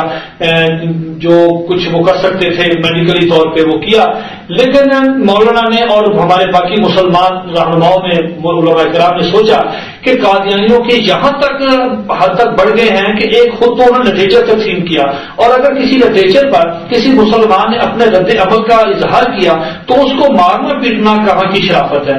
تو لہذا ایک ہنگامی طور پر فیصلہ آباد میں پھر لاہور میں تمام پاکستان کے علماء کرام کی ایک مشترکہ میٹنگ ہوئی اور اس میٹنگ میں یہ طے پایا گیا کہ ان بچوں کے خون کا بدلہ لیا جائے گا، اور یہ اسی لیے ہوا ہے کہ قادیانی خود کو پاکستان میں رہ کے اسٹیٹ در اسٹیٹ بنا کر اپنے آپ کو مسلمان سمجھتے ہیں، اور کلیدی عہدوں پہ بیٹھے ہوئے قادیانی جو ہیں یہ اپنے عہدوں کا نجائز فائدہ اٹھاتے ہیں۔ لہذا وہی 3 مطالبات جو 1953 کی تحریک ختم نبوت میں چلے تھے، یہ 74 میں دوبارہ مسلمانوں نے اس کا مطالبات لے کر اور گورنمنٹ سے کیا کہ جناب قادیانی کو غیر مسلم اقلیت قرار دیا جائے اور قادیانیوں کو کلیدی عہدوں سے اتارا جائے اور ربوہ کو کھلا شہر قرار دیا جائے۔ پھر ایک نئی تحریک چلتی ہے پورے پاکستان میں 1974 میں۔ جناب ذوالفقار علی بھٹو صاحب جو تھے اس وقت پاکستان کے پرائم منسٹر تھے، پارلیمنٹ بھی موجود تھی، تحریک اپنے زوروں پر تھی، بہت زیادہ تحریک چلی۔ گورنمنٹ نے فوری طور پر یہ کیا کہ ربوہ کے واقعہ کی انکوائری کے لیے انہوں نے ایک یک نکلی ٹریبیونل جو ہے وہ قائم کر دیا ہائی کورٹ کے ایک جسٹس کی سربراہی میں۔ تو اس جسٹس صاحب نے وہ سارا جو دیکھا، ان کی اپنی رپورٹ گورنمنٹ نے اب تک چھپائی ہوئی ہے، وہ رپورٹ نہیں بتائی، اور جسٹس صاحب نے حقیقت بات یہ ہے کہ اگر یہ منیر انکوائری رپورٹ شائع کر سکتے تھے تو وہ یک رکنی ٹریبیونل کی رپورٹ جو ہے 74 کے واقعے پہ جو سانے پہ ہوئی ہے وہ رپورٹ بھی شائع کر سکتے تھے، اور ہمارا ایمان ہے کہ اس رپورٹ میں جج صاحب نے جو لکھا ہے اگر آج بھی اس پہ امپلیمنٹیشن ہو جائے تو شاید وہ اب بھی قادیانی اس سے محفوظ نہیں ہو سکتے۔ اس لیے کہ انہوں نے جا کے سارا دیکھا، ان کے اسٹام دیکھے، ان کی پولیس اسٹیشن دیکھے، ان کے جناب جا کے اندر سارا نظام دیکھا۔ انہوں نے کہا کہ جب سے پاکستان بنا ہے اس وقت سے لے کر 74 تک وہاں کے تھانے میں ایک کیس بھی رجسٹر نہیں ہے، اس لیے کہ قادیانی میں جو بھی جھگڑا، گھر میں جو کچھ بھی وہاں لڑائی جھگڑا جو کچھ ہوتا ہے وہ قادیانی خلیفہ فیصلہ کرتا ہے، نہ وہاں پولیس ہے، نہ وہاں فوج کا عمل دخل ہے، نہ وہاں کوئی عدالتی نظام ہے، ان کا اپنا عدالتی نظام، اپنی پولیس، اپنی فوج، سب کچھ ان کا اپنا۔ وہ اسٹیٹ کے اندر ایک اسٹیٹ تھی جس کا باہر کے پاکستان سے کسی قسم کا کوئی تعلق نہیں تھا۔ خیر وہ تحریک چلی اور تحریک اپنے عروج پر تھی، تو ہمارے پرائم منسٹر ذوالفقار علی بھٹو صاحب کو اپوزیشن نے مطالبہ کیا کہ پارلیمنٹ کا اجلاس بلایا جائے اور پارلیمنٹ میں یہ مسئلہ رکھا جائے تاکہ دودھ کا دودھ اور پانی کا پانی ہو جائے۔ یہ پارلیمنٹ کی جو بحث ہے، پارلیمنٹ کی کارروائی ہے جس میں قادیانیوں کے خلاف آئین پاس ہوا، آئین کی امینڈمنٹ ہوئی اور اس میں قانون پاس ہوا، وہ بہت ہی دلچسپ ہے۔ بھٹو صاحب نے یہ کیا کہ پوری پاکستان کی جو پارلیمنٹ ہے، سینٹ اور قومی اسمبلی، اس کو کمیٹی بنا دیا کہ یہ کمیٹی فیصلہ کرے گی کہ قادیانی غیر مسلم ہے یا مسلم ہے۔ قادیانی اس میں سب سے بڑی خوبی یہ ہوئی کہ قادیانی جماعت کے سربراہ مرزا ناصر احمد جو تھے ان کو بلایا گیا اور ان کی پوری ٹیم بلائی، پھر اس کے بعد لاہوری گروپ کو بلایا گیا، ان سے کہا گیا کہ آپ اپنا پورا نقطہ نظر پیش کریں کہ آپ مرزے کو کیا سمجھتے ہیں، قادیانی جماعت کیا ہے، آپ کے نظریات کیا ہیں، آپ کے خیالات کیا ہیں، آپ کی کتابوں میں کیا ہے، آپ مسلمانوں کو کیا سمجھتے ہیں، آپ خود کیا ہیں، اللہ اور اس کے رسول کے بارے میں، صحابہ کرام کے بارے میں، امہات المومنین کے بارے میں آپ کے کیا نظریات ہیں، کھل کر بات کریں، کوئی دباؤ نہیں آپ پر، اور آپ جرا کریں۔ مسلمان جو پارلیمنٹیرین ہیں، ارکان اسمبلی ہیں، آپ ان پہ بحث کریں، سوال و جواب کریں ایک فرینڈلی ماحول میں، تاکہ دودھ کا دودھ اور پانی کا پانی ہو جائے اور ہمیں پتہ چلے، ہم ایک کسی نتیجے پہ پہنچ سکیں۔ اس میں بھٹو صاحب نے گورنمنٹ نے یہ بھی پابندی لگا دی کہ اس کی کارروائی جو ہے وہ اسمبلی سے باہر اخبار میں رپورٹ نہیں ہو سکتی۔ خیر وہ 13 دن کی کارروائی ہے، وہ اتنی دلچسپ اور اتنی خوبصورت اور اتنی علمی اور تحقیقی وہ بحث ہے کہ مولانا اللہ وسائع صاحب نے وہ ساری کی ساری جو رپورٹ ہے قومی اسمبلی کی، وہ کتابی صورت میں پارلیمنٹ میں قادیانی شکست کے عنوان سے شائع بھی ہو گئی ہے۔ اگر حضرات آپ اسے پڑھنا چاہیں تو بہت خوبصورت ہمارے ویب سائٹ پہ ختم نبوت، اسی ویب سائٹ پہ جو ختم نبوت.org پہ ہے، اس میں مولانا اللہ وسائع صاحب کی وہ پوری جو کتاب ہے وہ ڈاؤن لوڈ بھی ہو سکتی ہے اور اس کو آپ ملاحظہ بھی فرما سکتے ہیں۔ اس کارروائی میں ایک دلچسپ بات یہ ہوئی کہ مرزا ناصر سے یہ پوچھا گیا کہ آپ یہ بتائیں کہ مرزا غلام احمد قادیانی جو ہے وہ نبی ہے یا نہیں ہے، ہاں یا نہ میں بتائیں۔ مرزا ناصر نے کہا، قادیانی جماعت کا جو تیسرا خلیفہ تھا، اس نے کہا یہ بختیار صاحب اٹارنی جنرل تھے، وہاں حفیظ پیرزادہ صاحب اور بھٹو صاحب بھی وہاں موجود ہیں، صاحبزادہ فاروق علی خان صاحب اسپیکر تھے، اور ہمارے مولانا مفتی محمود صاحب، مولانا شاہ نورانی صاحب اور ہمارے مولانا غلام غوث اداوی رحمۃ اللہ، یہ سارے بزرگ ہمارے جو تھے وہ وہاں موجود تھے اپوزیشن میں.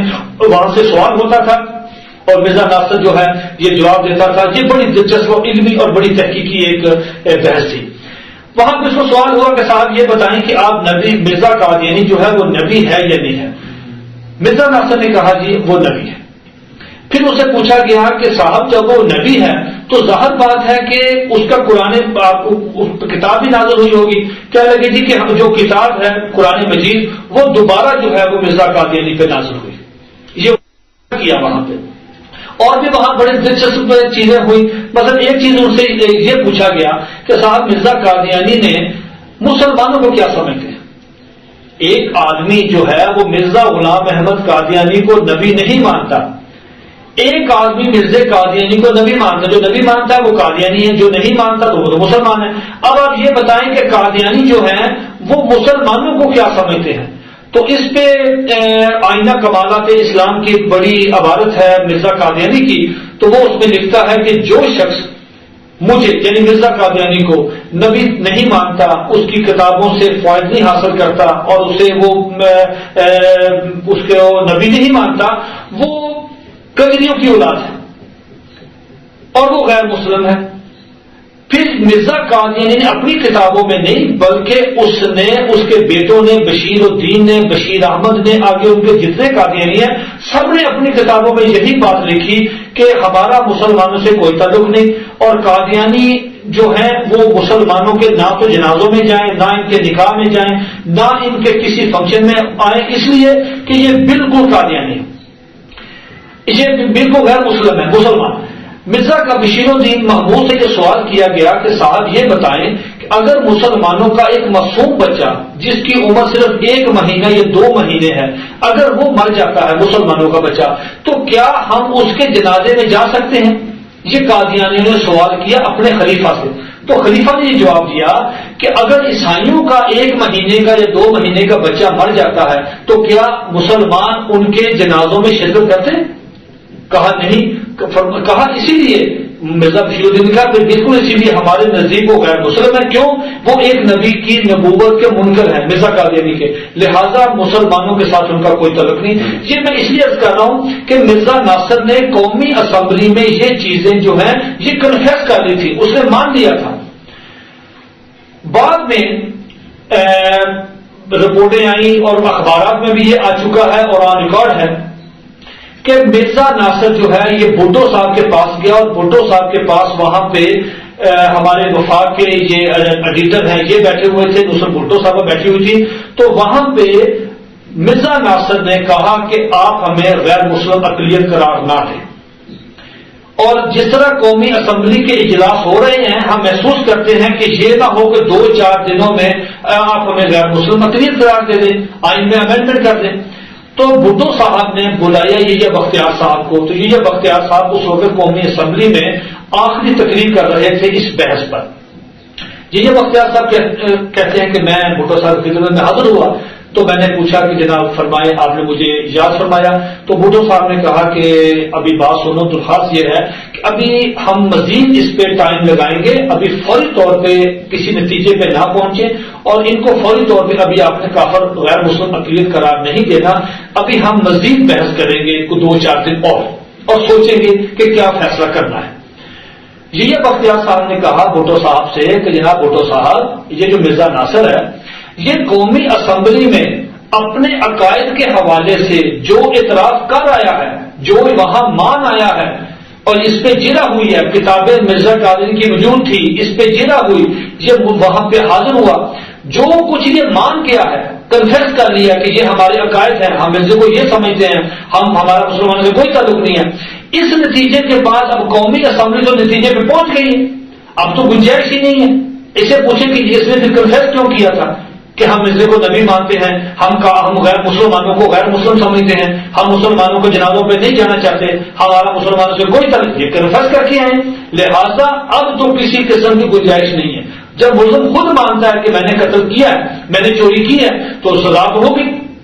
تو لہٰذا وہ یہ بختیار صاحب یہ کہہ رہے کہ بھٹو صاحب یہ خود وہاں مان کے آیا. یہ دلچسپ بات ہے قومی اسمبلی کی کہ وہاں یہ بختیار صاحب نے جس خوبصورتی کے ساتھ اس کو منوایا, اس کے عقائد پہ ڈسکس ہوئی, وہ ساری چیزیں اس نے مانی, تسلیم کی. اس کے بعد قومی اسمبلی ایک نتیجے پر پہنچی اور دودھ کا دودھ پانی کا پانی ہوا. قومی اسمبلی نے کہا کہ دیکھیں صاحب, ایک آدمی نے یہ نظریات مانے ہیں, یہ اس کے نظریات ہیں, یہ مسلمانوں کے نظریات ہیں, دونوں میں زمین آسمان کا فرق ہے, ٹکراؤ ہے, ایک کفر ہے, بالکل سامنے نظر آتا ہے. لہذا قومی اسمبلی نے متفقہ طور پر قادیانیوں کو 7 ستمبر 1974 کو شام 5 بجے آئین کی دفعہ 106 اور 260 میں ترمیم کر کے باقاعدہ طور پر ان کو غیر مسلم اقلیت قرار دے دیا. خیر اس سے بہت تحریک جو ہے وہ ختم ہوئی. بھٹو صاحب کو بے شمار مبارکبادیں ملی, اس میں مسلمانوں کی فتح ہوئی. پورے عالم اسلام سے بالخصوص جناب شاہ فیصل نے بہت ہی خوشی کا اظہار کیا. پورے عالم اسلام نے دنیا میں جہاں مسلمان بستے تھے انہوں نے بہت زیادہ خوشی, مسرت کا اور فخر کا اظہار کیا کہ بھی قادیانی فتنہ جو تھا 100 سال سے یہ کسی کنارے لگا اور ان کو غیر مسلم اقلیت کرا دیا. اب قادیانیوں نے 2 چیزیں یہاں کی, 2 چیزیں گورنمنٹ سے, ایک چیز گورنمنٹ سے مس ہوئی. ایک قادیانیوں نے ایک بکواس یہ کرنا شروع کر دی. قاضیوں نے کہا جی جناب یہ ہے کہ ہمیں سزا ملی ہے, جس طرح وہ میں نے عرض کیا کہ جی اب ڈوئی کی عدالت میں اور دیگرس کی عدالت میں یہ قادیانی جو تھے یہ پیشگوئیاں کرتے تھے, اشتہارات تقسیم کرتے تھے کہ جو ان کے خلاف کام کرتا تھا اس کو تھریٹ کرتے تھے. اب انہوں نے کہنا شروع کر دیا کہ صاحب یہ ہے کہ بھٹو کے ساتھ یہ ہوگا, جنہوں نے تحریک کے خلاف ہمارے کام کیا ان کو یہ نقصان ہوگا. خیر وقت چلتا رہا. یہ جتنے کلیدی عہدوں پہ لوگ بیٹھے ہوئے تھے قادیانی, جن میں وہ ظفر چودھری ایئر مارشل ظفر چودھری موجود تھے اور بے شمار قاضی ڈاکٹر عبدالسلام وغیرہ تھے, سر ظفر اللہ تھے, یہ سارے حضرات تھے. تو ان لوگوں نے ایک کام بھٹو صاحب سے یہ لے لیا کسی طریقے سے, ان سے کہا کہ آپ نے ہمیں غیر مسلم اقلیت کو قرار دے دیا, اب آپ یہ کریں کہ اب قانون سازی نہ کریں, یعنی ہم ہیں غیر مسلم لیکن ہم اذان اسپیکر پر دیں گے اور وہی اذان دیں گے جو مسلمان اذان دیتا ہے.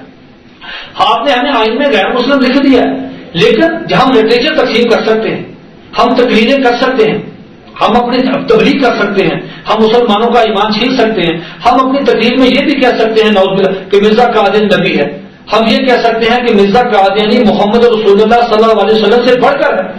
اب اس لیے اگر قادیانی 74 کی ترمیم کے بعد یہ بات کرتے ہیں کہ صاحب نعوذ باللہ مرزا قادیانی, جیسا وہ کہتے تھے کہ مرزا قادیانی جو ہے یہ محمد رسول اللہ صلی اللہ علیہ وسلم سے بڑھ کر ہے, اور محمد رسول اللہ جو تھے وہ جلالی نبی تھے, مرزا قادیانی جمالی نبی ہے, یہ بکواس کرتے تھے. وہ کہتے تھے مرزا قادیانی جو ہے اس پہ دوبارہ قرآن نازل ہوا ہے, اس طرح کی باتیں. اب ان کو روکنے والی قانون سازی نہیں تھی کہ بھئی جس کے تحت وہ گرفتار ہو, جس کے تحت پرچہ درج ہو کہ تم تو غیر مسلم ہو, تم یہ بات نہیں کر سکتے. لہذا وہ اس طریقے میں کامیاب ہوئے, قانون سازی نہیں ہونے دی. لہذا 74 سے لے کے صرف آئین میں لکھا گیا کہ غیر مسلم ہے لیکن قانون سازی نہیں ہوئی. بہرحال گورنمنٹ آگے آئی, ضیاء الحق صاحب تشریف لائے, بھٹو صاحب کو پھانسی ہوئی. انہوں نے بھٹو صاحب کی پھانسی کو قادیانیوں نے کس طرح اس کو منتخب کیا, اور قادیانیوں نے یہ کہا کہ ایک مرزا قادیانی پہ ایک وحی آئی تھی. مرزا قادیانی نے کہا کہ مجھے اللہ نے ایک وحی کی ہے, کلبہ یموت علی کلب, کہ کتا کتے کی موت مرے گا. اب یہ کس کے بارے میں کہا؟ اب مرزا قادیانی نے اس دور کا کوئی اس کا مخالف تھا جو مرزا قادیانی کو سلواتے سے گالی نکالتا تھا, تو وہ یا مرزا قادیانی کے خلاف کام کرتا تھا. تو مرزا نے رات کو ایک الہام بنایا, کہا جی مجھے اللہ نے وحی کی ہے, کلبہ یموت علی کلب, کتا کتے کی موت مر جائے گا, یہ کتا ہے یہ کتے کی موت مرے گا. لہذا اس نے اس کے خلاف یہ ایک بات کہہ دی. لیکن جناب مرزائی شاطر اس طرح ہیں کہ آپ اندازہ لگائیں کہ انہوں نے اس کے اعداد نکالے, جیسے علم الاداد ہوتا ہے, جیسے بسم اللہ الرحمن الرحیم کے 786 الفاظ ہیں, تو اس طرح نبی کریم علیہ الصلوۃ والسلام محمد ہے اس کے 92 ہیں, تو یہ الفاظ نکالے. انہوں نے کلبہ یموت علی کلب کے الفاظ نکالے تو وہ بنے 52. مرزائیوں نے شاطر یہ کیا, انہوں نے شاطر دیکھے کتنے ہیں, انہوں نے کیسی انہیں چلاکی کھیلی, کہنے لگے یہ جو وہی مرزا قادیانی پہ نازل ہوئی تھی یہ تو بھٹو صاحب کے بارے میں, نہ اس وقت مرزا قادیانی کے دور میں بھٹو تھا، نہ کوئی تصور تھا، نہ بات. کہا جی اس کے اعداد 52 ہیں، کلبہ یموت و علی کلب کے اعداد نکالے، یہ 52 ہے. بھٹو صاحب کی عمر بھی 52 ہے، لہذا بھٹو صاحب کتے تھے، کتا کتے کی موت ماری ہے. ہمارے مولانا طاہر رحمۃ اللہ نے کہا کہ دیکھیں صاحب یہ بھٹو صاحب کے بارے میں نہیں تھی، یہ مرزا قادیانی کو مرزا اپنے بیٹے مرزا بشیر الدین محمود کے بارے میں وحی ہوئی تھی. یہ نام نہاد جو وہی ہے وہ بھی 52 سال کی عمر میں کتا کتے کی موت میں مرا. یہ بشیر الدین کے بارے میں، اور حقیقت بات یہ ہے اگر آپ مرزا بشیر الدین محمود کا وہ بڑا خبیث قسم کا قادیانی تھا، مرزا کا بیٹا بشیر الدین جو دوسرا خلیفہ بھی بنا، اس کے نظریات اتنے گندے تھے اور اتنے اس کی مطلب وہ گفتگو کرتا تھا کہ کہاں تک اس کی بات. وہ کہتا ہے کہ مکے اور مدینے کی چھاتیوں کا جو دودھ ہے وہ خشک ہو چکا ہے. اب کسی شخص نے نعوذ باللہ فیض حاصل کرنا ہو تو وہ مکے مدینے نہ جائے بلکہ قادیان جائے. یہ بہت بڑی توہین تھی، بہت بڑی توہین. پھر وہ یہ بھی بکواس کرتا ہے، کہتا ہے حقیقت الرؤیا میں اور حقیقت النبوت میں یہ اس کی کتابیں ہیں، وہ بکواس کرتا ہے کہ اگر میری گردن کے اوپر تلوار رکھ دی جائے اور مجھ سے پوچھا جائے کہ بتاؤ کہ محمد رسول اللہ کے بعد نیا نبی آ سکتا ہے، نبوت جاری ہے، تو میں اعلان کہوں گا کہ ہاں نبوت جاری ہے اور نبی آ سکتا ہے. یہاں میں آپ حضرات کی توجہ ایک مناظرے کی طرف مبذول کروانا چاہتا ہوں. میرا ایک قادیانی کے ساتھ مناظرہ ہوا تو وہ مجھے کہنے لگے کہ مرزا قادیانی جو ہے نبوت جاری ہے اور مرزا قادیانی جو ہے وہ نبی ہے. میں نے ان سے درخواست کی، اس قادیانی سے میں نے کہا کہ یہ بتاؤ کہ نبی کریم صلی اللہ علیہ وآلہ وسلم کے بعد اگر نبوت جاری ہے، بقول تمہارے ہم کہتے ہیں نبوت بند ہے، جہاد جاری ہے، قادیانی کہتے ہیں جہاد بند ہے، نبوت جاری ہے، بالکل ٹوٹلی ایبسولوٹلی ڈفرینٹ. تو میں نے ان سے عرض کیا قادیانی سے، میں نے کہا کہ اگر تم یہ کہتے ہو کہ نبوت جاری ہے تو نبی کریم صلی اللہ علیہ وآلہ وسلم سے لے کر اب تک کتنے بندے نبی آئے جنہوں نے اعلان کیا کہ ہم نبی ہمیں چلیے؟ اگر مرزا قادیانی بھی اس سے پہلے کتنے آئے؟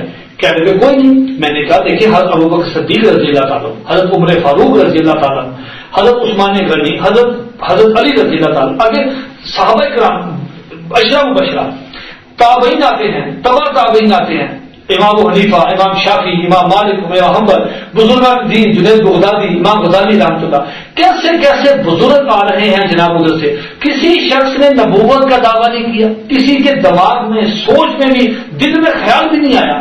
1400 سال سے بعد ایک قادیان میں ایک ننگا دھڑنگا اور جناب کانا شخص اور بالکل پاگل اور نہ سیرت نہ صورت، وہ شخص کہتا ہے کہ نبوت جاری ہے.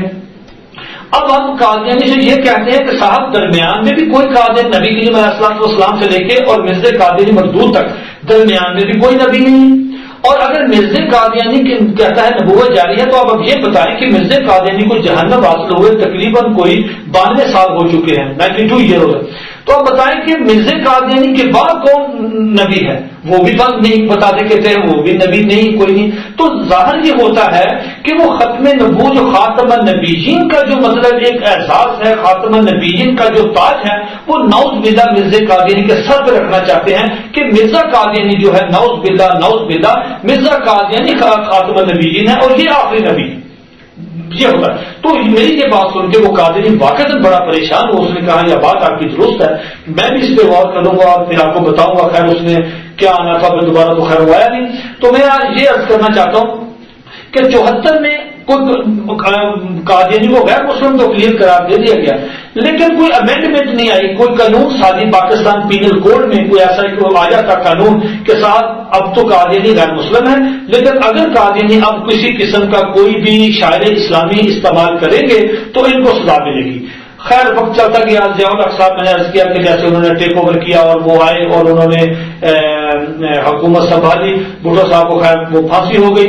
تو اس کے بعد پھر 84 میں 10 سال بعد ضیاء الحق صاحب کے دور میں بھی ایک تحریک چلی اور یہی کہا گیا ان سے کہ صاحب ٹھیک ہے آئین میں ترمیم ہوئی لیکن قانون سازی کہاں گئی.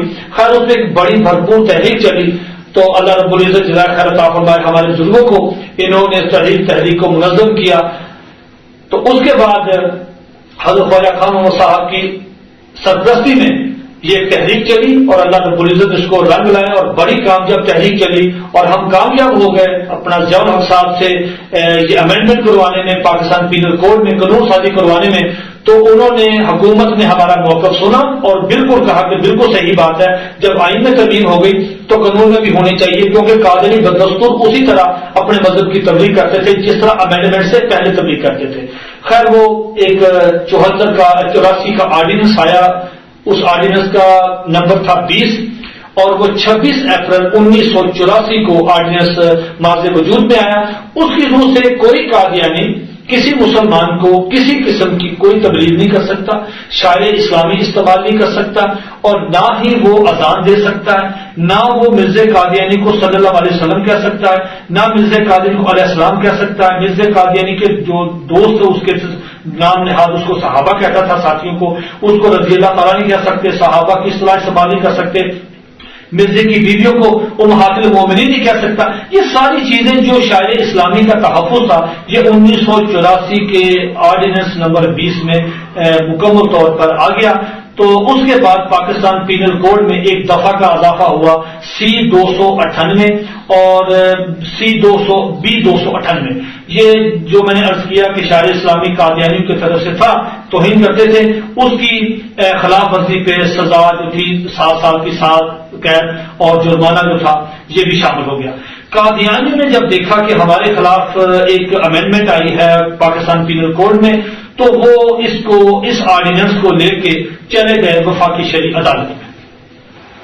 1984 میں وفاقی شرعی عدالت میں جاتے ہیں تو وہاں جا کر انہوں نے اپنا موقف پیش کیا. انہوں نے کہا جی جناب بات یہ ہے کہ ہمارا حق ہے، ہم اسلامی شاعر استعمال کر سکتے ہیں، ہم ہر طرح کے جو بھی اسلامی شاعر ہیں، ہم مسلمان ہیں اور ہم یہ ساری چیزیں جو مسلمانوں والی ہیں ہم استعمال کر سکتے ہیں.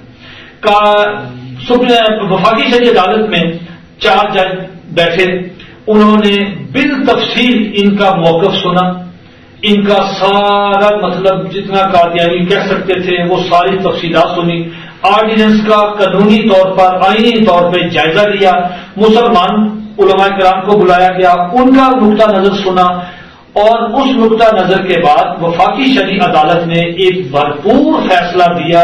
غالباً کوئی 200-250 صفحات کا وہ بڑا تفصیلی فیصلہ ہے، اور میں تمام مسلمانوں سے درخواست کروں گا کہ اس تفصیلی فیصلے کو بہت ہی عمیق نظر سے خوبصورتی کے ساتھ اس کو پڑھیں.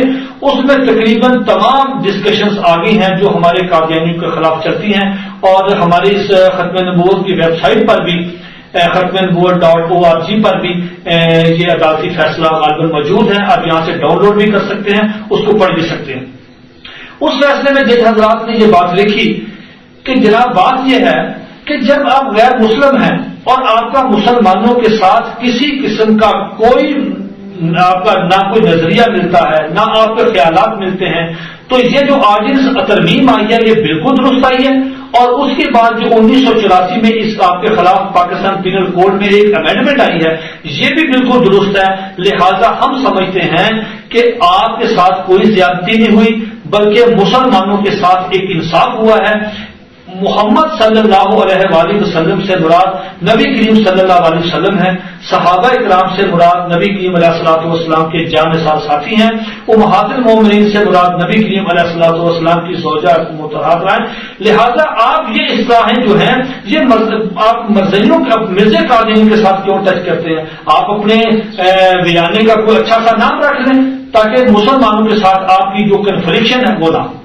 قادیانی یہ فیصلہ لے کے اس کے خلاف انہوں نے اپیل کی سپریم کورٹ میں. سپریم کورٹ میں ہمارے جو جج صاحبان ہیں وہاں 5-6 جج صاحبان بیٹھے، جناب افضل اللہ صاحب، جسٹس نسیم حسن شاہ صاحب، جناب جسٹس شفیع صاحب اور دیگر حضرات. تو انہوں نے وہ قادیانیوں کی اپیل جو ہے وہ سنی، وہاں پہ بھی بالتفصیل بحث ہوئی، وہ بھی آن ریکارڈ ہے، وہ فیصلہ بھی آ گیا، PID میں اب بھی موجود ہے.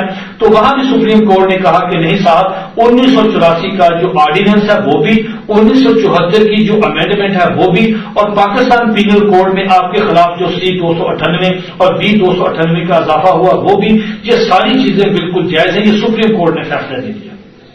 اس کے بعد پاکستان میں قادیانیوں نے مرزا طاہر کے کہنے پہ ایک نئی سازش چلی جس سے پاکستان کا امن و امان اور اس کی پاکستان کے جو لا اینڈ آرڈر کی صورتحال کو خراب کرنے کی کوشش کی.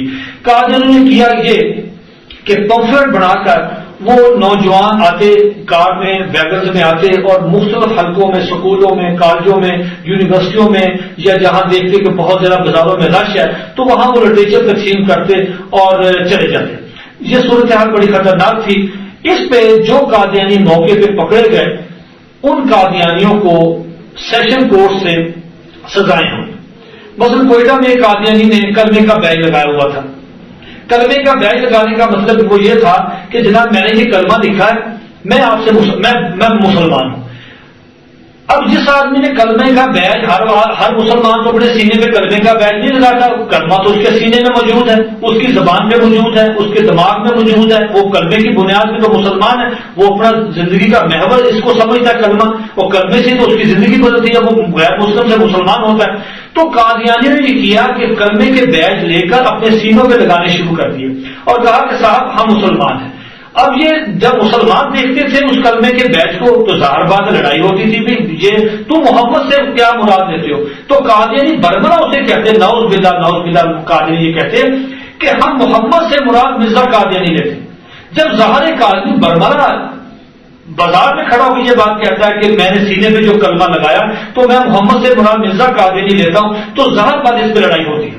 وہ لڑائی ہوئی, اللہ تعالیٰ کی صورتحال پیدا ہوئی. پولیس نے وہ لوگ کچھ پکڑے اور ان کو سیشن کورٹ سے, انہوں نے سیشن کورٹ میں بھی کنفیس کیا کہ ہاں ہم نے شاید ہم نے C-298 کی, ہم نے آرڈیننس جو 1984 کا وہ ہم نے 74 کی امینڈمنٹ کی ترمیم ہم نے مخالفت کی ہے. ہم مسلمان ہیں, بلکہ جو مسلمان ہیں وہ غیر مسلم ہیں. لہٰذا وہ عدالتوں میں بھی یہ کہتے رہے. خیر عدالتوں نے ان کو سزائیں دی. یہ سزائیں سب اکٹھی ہو کے پھر انہوں نے سزاؤں کی سپریم کورٹ میں گئے. درمیان میں کئی فیصلے ایسے آتے رہے. مثلا ایک جو ننکانہ صاحب کا واقعہ بہت مشہور ہے, وہ واقعہ فیصلہ جو ہے وہ جسٹس میاں نذیر اختر صاحب کی عدالت میں جہاں پیش ہوا کہ ایک قادیانی ناصر نے کارڈ چھپوایا اپنی بیٹی کے سلسلے میں. تو جو مسلمانوں کی شاعر اسلامی ہے بسم اللہ الرحمن الرحیم نحمدہ ونصلی علی رسولہ الکریم, نکاح مسنونہ ماشاءاللہ انشاءاللہ جو کارڈ میں موجود ہوتا ہے ہمارا, تو وہ انہوں نے ہم کورٹ میں گئے. ہم نے کہا کہ صاحب بات یہ ہے کہ قادیانی جو ہے وہ یہ اسلامی اصطلاحات استعمال نہیں کر سکتے. یہ ہماری ٹرمنالوجی ہے بسم اللہ الرحمن الرحیم نحمدہ ونصلی علی رسولہ الکریم, یہ ماشاءاللہ انشاءاللہ السلام علیکم, یہ ہماری ٹرمنالوجیز ہیں, یہ ہمارا اثاثہ ہے, یہ ہماری مسلمانوں کی ایک پہچان ہے. لہذا کسی مذہب کے شخص کو بھی یہ اجازت نہیں دے سکتے کہ وہ ہمارے حقوق پر, ہمارے شاعر اسلامی پر, ہماری جو اسلامی القابات ہیں وہ ان پہ قابض نہیں ہو سکتا. کورٹ نے خیر وہ بہت خوبصورت, بہت اچھا, بڑا علمی, بڑا تحقیقی اور دونوں پارٹیوں کو سن کر یہ فیصلہ دیا کہ ہاں یہ جو اصطلاحات ہیں یہ مسلمانوں کی ہیں اور کسی بھی غیر مسلم کو یہ اجازت نہیں دی جا سکتی کہ وہ ان پہ قبضہ کرے. مثال کے طور پر میں آپ سے عرض کروں کہ ہمارے ہاں جو مروجہ ہے سلام, کسی پہ سلامتی بھیجتی, جب ہم مسلمان آپس میں ملتے ہیں تو وہ ایک دوسرے کو کہتے ہیں السلام علیکم ورحمۃ اللہ وبرکاتہ. جب بھی کوئی شخص کسی دوسرے شخص کو یہ بات کہے گا السلام علیکم, تو بعض نظر میں جو دو دوست ان کو دیکھ رہے ہیں تو وہ یہی سمجھیں گے کہ یہ آپس میں مسلمان ہیں. لہذا ہم دیکھتے ہیں کہ سکھ جو ہیں جب وہ ایک دوسرے سے ملتے ہیں یا کسی سے وہ ملتے ہیں تو وہ ایک خاص انداز اپنے ہاتھوں کا کر کے تو زبان سے نمستے کا لفظ استعمال کرتے ہیں. تو اگر کوئی شخص اسی طرح کی ہاتھوں کی شیپ بنا کر اپنا سر جھکا کر تو اپنے منہ سے لفظ نکالتا ہے نمستے, تو ظاہر ہے سننے والا یہ کہے گا کہ اس کا تعلق سکھ مذہب سے ہے.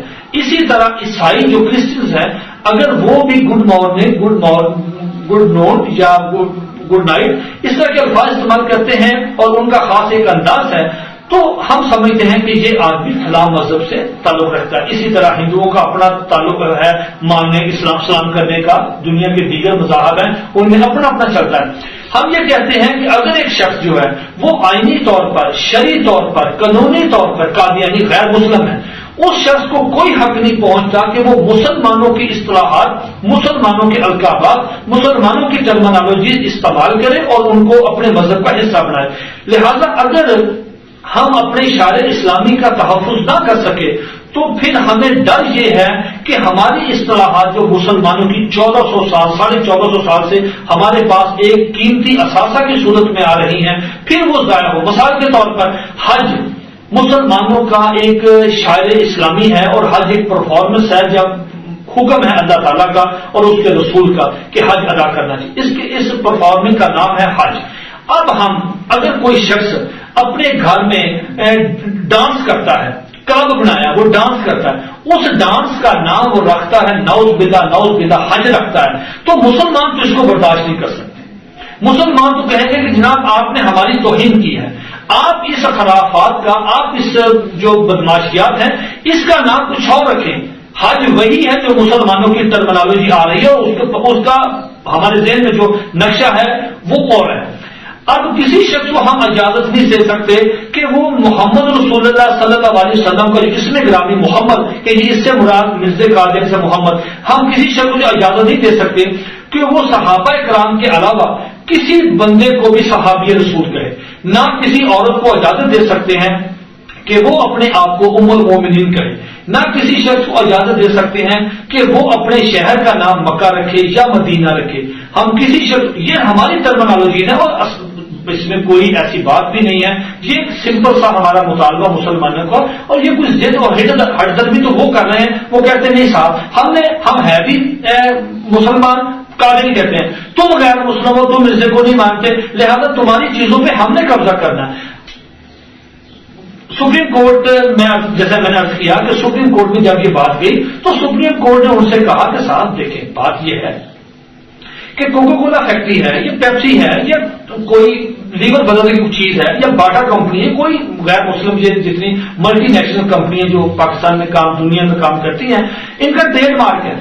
اب کوئی شخص، پیپسی کا ایک ٹریڈ مارک ہے، اب کوئی شخص اگر بوتل بیچنا چاہتا ہے تو پیپسی کولا کا اگر وہ وہی ٹریڈ مارک رکھے گا اور اپنی بوتل کا نام بھی پیپسی رکھے گا تو ظاہر بات پیپسی والے کورٹ میں جائیں گے، اور کورٹ میں جائیں گے تو وہ ان کو گرفتار کروائیں گے کہ انہوں نے ہمارا ٹریڈ مارک استعمال کیا۔ یہ بالکل چھوٹی سی ایک دنیاوی ایک مثال ہے۔ پولیس مین ہے، وہ اس کے بیج یہاں لگے ہوتے ہیں، اس وہاں لکھا ہوتا ہے پولیس بیج لگے، یہ اس کی نشانی ہے، یہ اس کا ایک وردی ہے اس کی، کہ جسے ہم دور سے دیکھتے ہیں جناب یہ تھانے دار ہے، یہ ایس ایچ او ہے، یہ اے ایس آئی ہے، یہ جناب والا ڈی آئی جی ہے، یہ ڈی ایس پی ہے، یہ ایس ایچ او ہے، یہ ایس ایس پی ہے، وہ ایک فوج کے بھی اسی طرح، یہ میجر ہے، یہ جنرل میجر ہے، یہ کیپٹن ہے، یہ جنرل چیف آرمی اسٹاف ہے، اسی طرح ایئر مارشل کی وردی ہے۔ بات یہ ہے کہ یہ اگر کوئی شخص ایک معمولی سپاہی کی وردی پہن کر شہر میں پھرے اور وہ سپاہی نہ ہو تو مجھے بتائیں قانون اس کے ساتھ کیا کرتا ہے برتاؤ، کیا سلوک کرتا ہے؟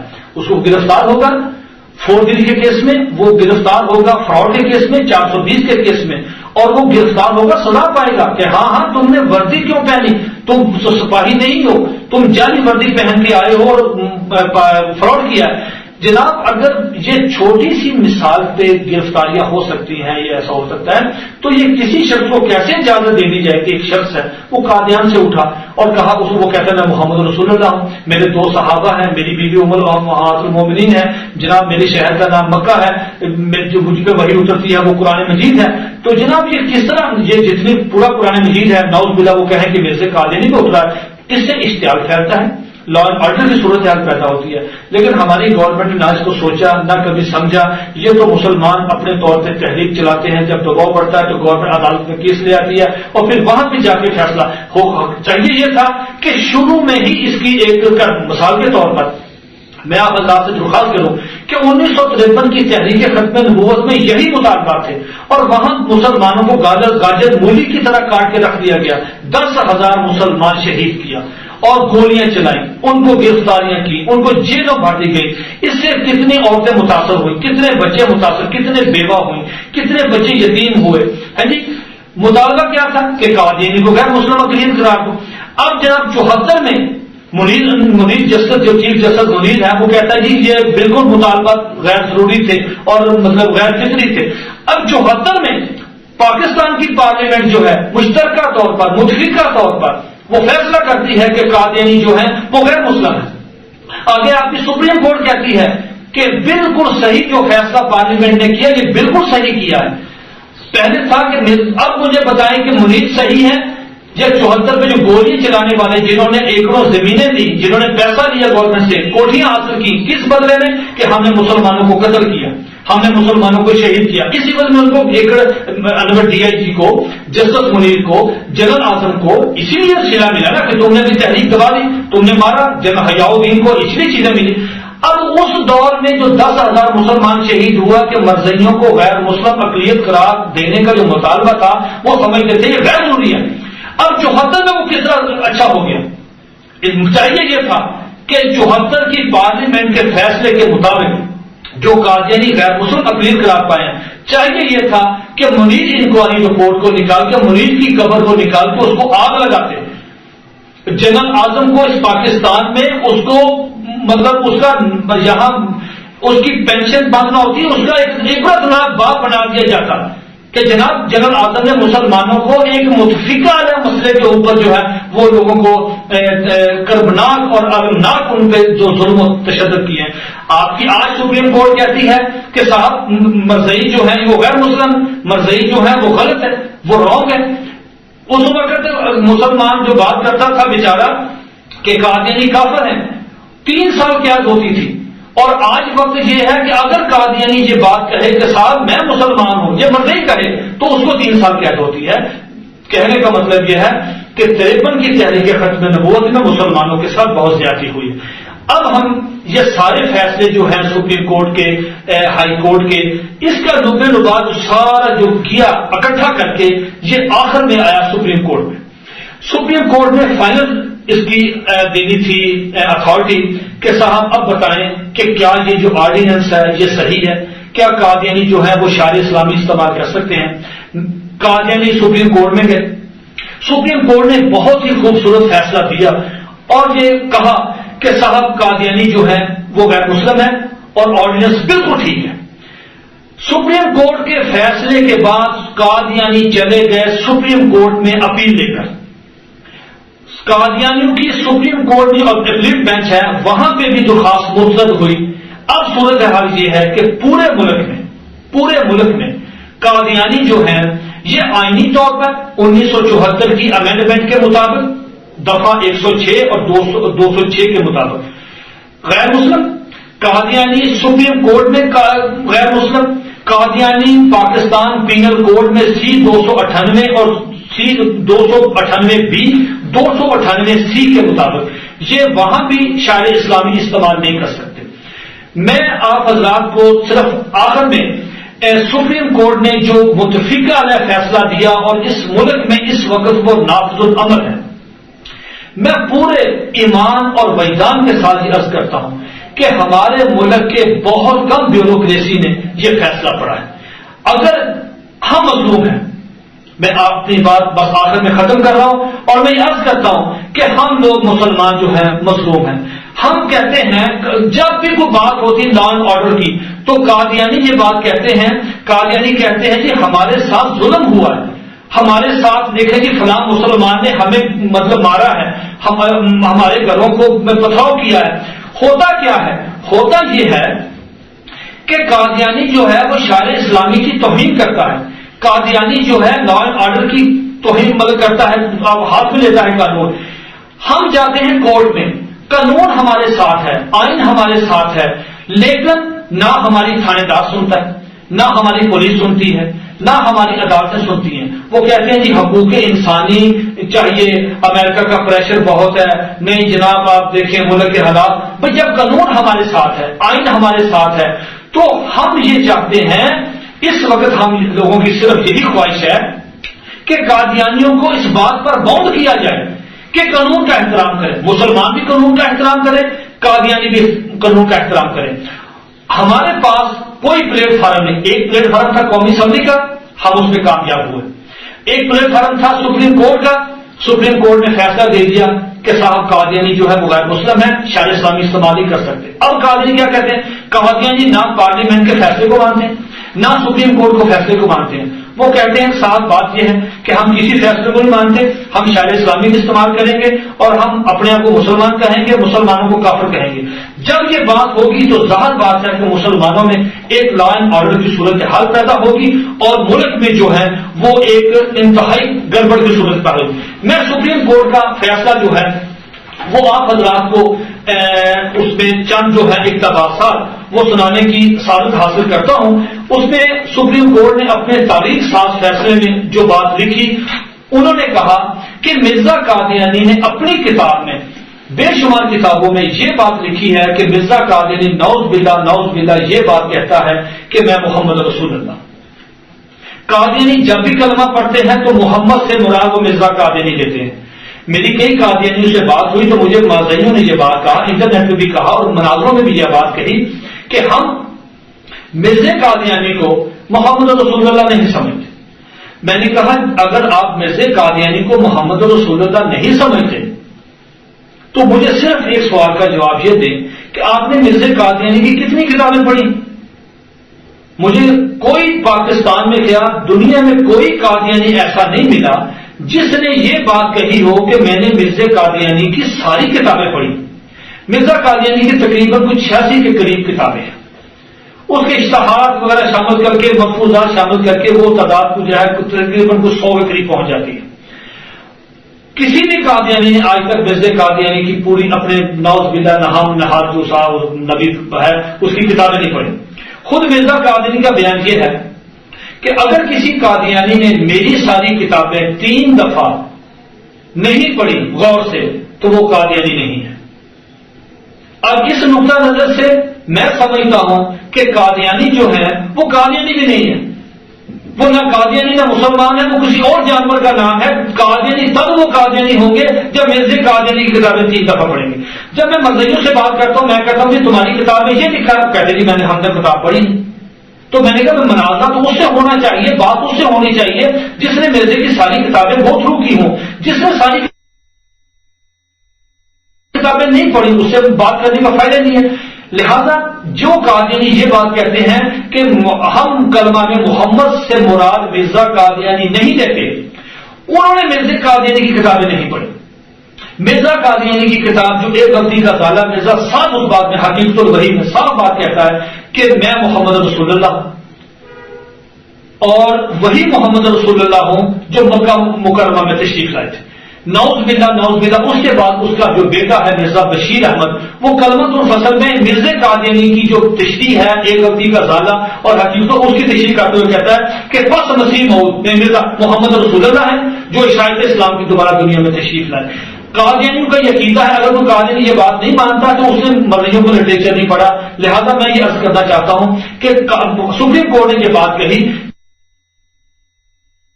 کہ صاحب ایک طرف تو مرزا قادیانی کو محمد رسول اللہ کہتے ہو، ایک طرف مسلمان جو ہیں وہ کہتے ہیں، ان کی حدیث ہے نبی کریم علیہ الصلوۃ والسلام کی کہ اگر کوئی مسلمان نبی کریم علیہ الصلوۃ والسلام سے، اس حدیث کا مفہوم یہ ہے کہ اگر کوئی شخص مسلمان اس وقت تک مسلمان نہیں ہو سکتا جب تک وہ نبی کریم علیہ الصلوۃ والسلام سے اپنی ماں، اپنی والدہ، اپنے والد صاحب، اپنا بھائی، اپنی بہن، اپنے عزیز و اقارب، اپنا کاروبار، حتیٰ کہ اپنی جان سے زیادہ پیار نہ کرے۔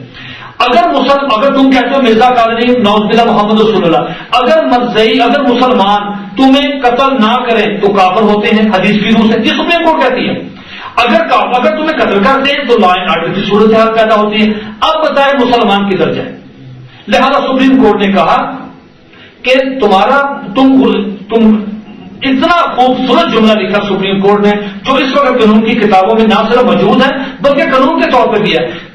سپریم کورٹ نے ان کے ججوں نے متفقہ طور پر مرزیوں کے جو کفری عقائد ہیں ان کا تجزیہ کیا، پوری طرح ان کو دیکھا قانون کی نظر سے۔ انہوں نے کہا اس نتیجے پہ پہنچی سپریم کورٹ کے الفاظ سونے کے پانی کے ساتھ لکھنے کے قابل ہیں۔ انہوں نے لکھا کہ ہر قادیانی جو ہے اپنے کفری عقائد کی بنا پر سلمان رشدی کی طرح ہے۔ میں سمجھتا ہوں سلمان رشدی اس وقت ایک سمبل ہے، ایک استعارہ ہے گستاخی رسول کا، اور ایک بہت ہی وہ غلط آدمی جس نے نبی کریم علیہ الصلوۃ والسلام کی توہین اسٹینڈ ورسز لکھی تھی۔ وہ کہتے ہیں کہ ہر قادیانی جو ہے وہ سلمان رشدی ہے، اور سب جانتے ہیں کہ سلمان رشدی جو ہے وہ واجب القتل ہے، مردود ہے، اور وہ واجب جہنم واجب ہے۔ لہذا سپریم کورٹ کا یہ کہنا کہ ہر قادیانی جو ہے وہ مسلمان رشدی ہے، اس بات کا ثبوت ہے کہ قادیانی مرتد ہیں، واجب القتل ہے، زندیق ہے۔ میں اپنی بحث ساری سمیٹتے ہوئے آخری پوائنٹ پہ یہ آتا ہوں کہ قادیانی قانونی طور پر، شرعی طور پر، آئینی طور پر، ہر لحاظ سے غیر مسلم ہیں، کافر ہیں۔ ہم ان سے درخواست کرتے ہیں کہ ہمارے جو شعائر اسلامی ہیں، مسلمانوں کی جتنی ٹرمنالوجیز ہیں وہ استعمال نہ کریں۔ قانون کا فیصلہ موجود ہے، آئین کا فیصلہ موجود ہے، سپریم کورٹ کا فیصلہ موجود ہے، عدالتیں ہمارے ساتھ ہیں۔ یہ دودھ کا دودھ، پانی کا پانی عدالتوں میں ہو گیا ہے۔ اگر قادیانی شعائر اسلامی استعمال کریں گے، اگر قادیانی ہر درمی کا مظاہرہ کریں گے تو ملک میں لا اینڈ آرڈر کی صورتحال پیدا ہوگی۔ ہم مسلمان آئین پسند ہیں، ہم اسلام پسند ہیں، ہم قانون پسند ہیں۔ ہم یہ چاہتے ہیں، ہماری خواہش یہ ہے کہ پاکستان میں قانون کی حکمرانی ہونی چاہیے۔ قانون بن گیا ہے، اب گورنمنٹ کا فرض بنتا ہے کہ وہ امپلیمنٹیشن کروائے۔ امریکہ سے نہ ڈرے، وہ جرمن سے نہ ڈرے، وہ لندن کی گورنمنٹ سے نہ ڈرے، اللہ سے ڈرے۔ اللہ سے ڈرے گی تو صحیح فیصلہ ہوگا۔ امریکہ تو چاہتا ہے کہ پاکستان میں لا اینڈ آرڈر کی صورتحال پیدا ہو۔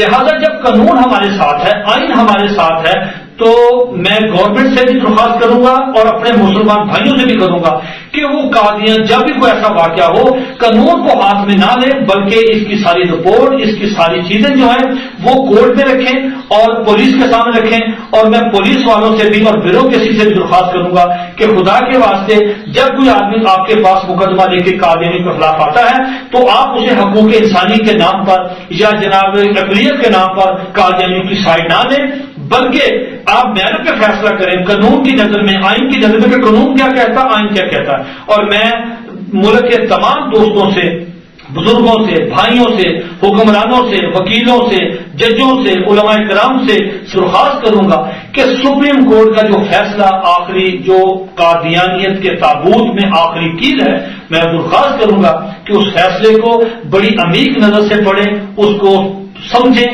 یہ فیصلہ جو ہے، اس نے اب فیصلہ دے دیا ہے کہ قادیانیوں کا مسلمانوں سے کوئی تعلق نہیں، وہ کوئی شعائر اسلامی استعمال نہیں کر سکتے، اور اگر وہ شعائر اسلامی استعمال کریں گے اور مسلمانوں کے خلاف کام کریں گے تو ان کو قانون کے مطابق زیادہ سے زیادہ سزا دینی چاہیے۔ میں اس کے ساتھ ہی اجازت چاہتا ہوں۔ اللہ رب العزت آپ سب حضرات کو جزائے خیر عطا فرمائے۔